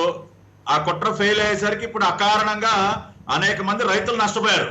వీళ్ళు పన్నినటువంటి కుట్ర వల్ల వాళ్ళు అనుకున్నది వాళ్ళు చేయలేకపోగా ఇవాళ అనేక మంది రైతులు పంటలు మునిగిపోయి వాళ్ళు రోడ్డున పడ్డారు. ఇదే ఇవాళ కన్క్లూజన్ దీనికి. కాబట్టి రాష్ట్ర ముఖ్యమంత్రి జగన్మోహన్ రెడ్డి గారే వహించాలి. అమరావతిని ముంచలేకపోయారు, చంద్రబాబు నాయుడు గారు ఇంటిని ముంచలేకపోయారా సార్? ఇవాళ చంద్రబాబు నాయుడు గారి ఇల్లు అనేది ఇమ్మెటీరియల్ అండి. అది ఆయన సొంత తాత్కాలిక నివాసం, దట్ ఈస్ ఇమ్మెటీరియల్. ఇవాళ వీళ్ళ టార్గెట్ అంతా అమరావతి రాజధాని. ఏదో రకంగా దాని మీద దుష్ప్రచారం చేయాలి. ఐఐటి మెడ్రాస్ కాగితాల మీద ఫోర్జరీ సంతకాలు పెట్టారు సార్. ఐఐటి మెడ్రాస్ కాగితాలనే వీళ్ళు ఫోర్జరీ చేసిన చరిత్ర వీళ్ళది. వీళ్ళే మాట్లాడతారు సార్. ఇవాళ అనవసరంగా రైతులు నష్టపోయారు. ఇవాళ ఏ రోజైనా జగన్మోహన్ రెడ్డి గారు రైతుల దగ్గరికి వెళ్ళి సంవత్సరాల కాలంలో పలకరించారా? వెళ్ళి పంట పొలాల్లో తిరగమనండి. ఆ తాడేపల్లి ప్యాలెస్ నుంచి కొంచెం బయటికి రమ్మనండి. కాళ్ళకి బురదంటితే ఏమన్నా మీకు ఇష్టం ఉండదా? కాళ్ళకు బురదంట మీకు ఇష్టం ఉండదా? ఓట్లు ఎంచుకునే వరకైనా మీ డ్రామాలన్నీ. ఇవాళ మేము వెళ్ళాం, మా నారా లోకేష్ గారు వెళ్ళారు, వాళ్ళ గ్రామాలన్నీ తిరిగి వచ్చారు. ఇవాళ రైతులకి ధైర్యం చెప్పి వచ్చారు. మాట్లాడండి రాజశేఖర్ గారు. అట్లా కాదు, ముఖ్యమంత్రి గారు బయటికి రారా? ముఖ్యమంత్రి గారి కాళ్ళకి బురద అంటకూడదా? ఇవన్నీ మరి అప్పుడు ఓదార్పు యాత్ర అని అన్ని 100 కిలోమీటర్ల పాదయాత్ర ఇవన్నీ తిరిగినవి ఎన్నికలు ఓట్ల కోసమేనా? ఇవాళ లోకేష్ గారు బయటకు వచ్చారు, ముఖ్యమంత్రి ఎందుకు రారు అనేది పట్టాభి గారి పాయింట్. లోకేష్ ఎవరండి? లోకేష్ ఎవరంటే ప్రతిపక్ష నేత, ఆ పార్టీ జాతీయ ప్రధాన కార్యదర్శి. ఏం గెలిచాడు ఈ రాజకీయాల్లో? ఎమ్మెల్యే కూడా ఆ ప్రాంతంలో ఓడిపోయినాడు. ఆయన వచ్చేది ఓడిపోతే అట్లా కాదు, ఓడిపోతే ప్రజల సమస్యలు అడగకూడదా, పట్టించుకోకూడదా? ప్రతిపక్ష నేత చంద్రబాబు నాయుడు గారిని రమ్మని బయటికి అక్కడ కూర్చొని జూమ్ మీటింగ్లు చేయడం కాదు సార్, ట్విట్టర్లో పెట్టడం కాదు. ఆయన ప్రజల్లోకి రమ్మని ఆయన చిత్తశుద్ధి ఉంటే ఆయన కూర్చొని లోకేష్ పంపించి లోకేష్ ఏం చంద్రబాబు నాయుడు గారు ముఖ్యమంత్రిగా ఉన్నప్పుడు మోకాలు లోతు నీళ్ళలో తిరిగారు. చంద్రబాబు నాయుడు గారు ముఖ్యమంత్రిగా మోకాలు లోతు నీళ్ళలో తిరిగారు. కాదు, ఇప్పుడు మీకు చంద్రబాబు నాయుడు గారు రాకపోవడం ఇబ్బందా? కాదు రాజశేఖర్ గారు, చంద్రబాబు నాయుడు గారు రాకపోవడం ఇబ్బందా? లోకేష్ గారు తిరగడం అంటే నచ్చట్లేదా? లోకేష్ గారు తిరిగితే అంతా తిరగకపోతాను సార్, అసలు ఆయన లెక్కలో వేసుకోవాల్సిన అవసరమే లేదు. ఆయన గురించి కాదు. ఇప్పుడు చంద్రబాబు నాయుడు గారు తింటూ రాజశేఖర్ జగన్మోహన్ రెడ్డి వస్తారు, జగన్మోహన్ రెడ్డి చంద్రబాబు నాయుడు పోటీ ఏంటండి? పట్టాభి గారు కూడా అడుగుతున్నాను, పోటీ వాళ్ళు వచ్చి రాష్ట్రం కోసం మనం రైట్. ఎనీవే ఇప్పుడు కార్యక్రమాలు కాదు రాజశేఖర్ గారు పాయింట్ ఏంటంటే కాదు రాజశేఖర్ గారు ఏంటండి పట్టాభి గారు ఇప్పుడు పోటీ అదే చల్సార్ గారు అదే చెప్పదలుచుకున్నప్పుడు ముఖ్యమంత్రి వచ్చారా, ప్రతిపక్ష నేత వచ్చారా, లోకేష్ గారు వచ్చారా, లేదా పట్టాభి గారు వచ్చారా, చల్సాన్ గారు వచ్చారా, ఇది కాదు. రైతులు అక్కడ నిజంగా ఇబ్బంది పడుతున్నారా, పడట్లేదా ఈ వరదల వల్ల? పాయింట్ నెంబర్ 1 రాజశేఖర్ గారు. పడితే కనుక మీరు ప్రామిస్ చేసినట్టు దాన్ని అడ్రస్ చేయాల్సిన బాధ్యత ఉంది. ముఖ్యమంత్రి గారు ఇంట్లో కూర్చొని అడ్రస్ చేస్తారా, సెక్రటరీలో కూర్చొని అడ్రస్ చేస్తారా, రైతుల మధ్యలో ఉండి అడ్రస్ చేస్తారా? సార్ రిషి గారు, ఎస్, రైతులకి ఇబ్బంది జరిగితే ప్రభుత్వం ముందు ఉంటుందండి వాళ్ళని ఆదుకోవడానికి అన్ని విధాలా. సరే చూద్దాం. ఇప్పుడు లోకేష్ గారు చంద్రబాబు నాయుడు గారు సర్టిఫికేట్ అక్కర్లేదు కదా మీకు, అక్కర్లేదు కదా. ఇంకొక కరెక్ట్గా 1 వీక్లో కాదు రాజశేఖర్ గారు, ఇవాళ నుంచి 1 వీక్లో ఈ వరదలంతా తగ్గిపోయిన తర్వాత పరిస్థితి ఎలా ఉంటుందో రివ్యూ చేస్తాం కదా. అప్పుడు పట్టాభి గారి దగ్గర డేటా ఉంటుంది, మీ దగ్గర ఉంటుంది, నా దగ్గర ఉంటుంది. కరెక్ట్గా 1 వీక్, మళ్ళీ శనివారం, మళ్ళీ శుక్రవారం నాడు మనం అవుట్ ఆఫ్ కంటెస్ట్ కాదండి ఈ డిబేట్ గురించి మనం చేద్దాం. బ్రిడ్జిని అమావాస్య రోజు మొదలు పెట్టారంటండి, అమావాస్య రోజు ప్రారంభోత్సవం చేశారంటండి. అవుట్ ఆఫ్ కంటెస్ట్ సబ్జెక్ట్ ఇది. మీరైతే హిందూ వాదం నమ్ముతారు కదా. అమరావతి బ్రిడ్జ్ అది కూడా సారీ కనకదుర్గమ్మ వారధికి అమావాస్య మధ్య గడిలో మహోత్సవం. సరే ఇప్పుడు మీరు ఆ చర్చ అది తీసుకొస్తే మళ్ళీ దాని గురించి మాట్లాడదాం చల్సాన్ గారు.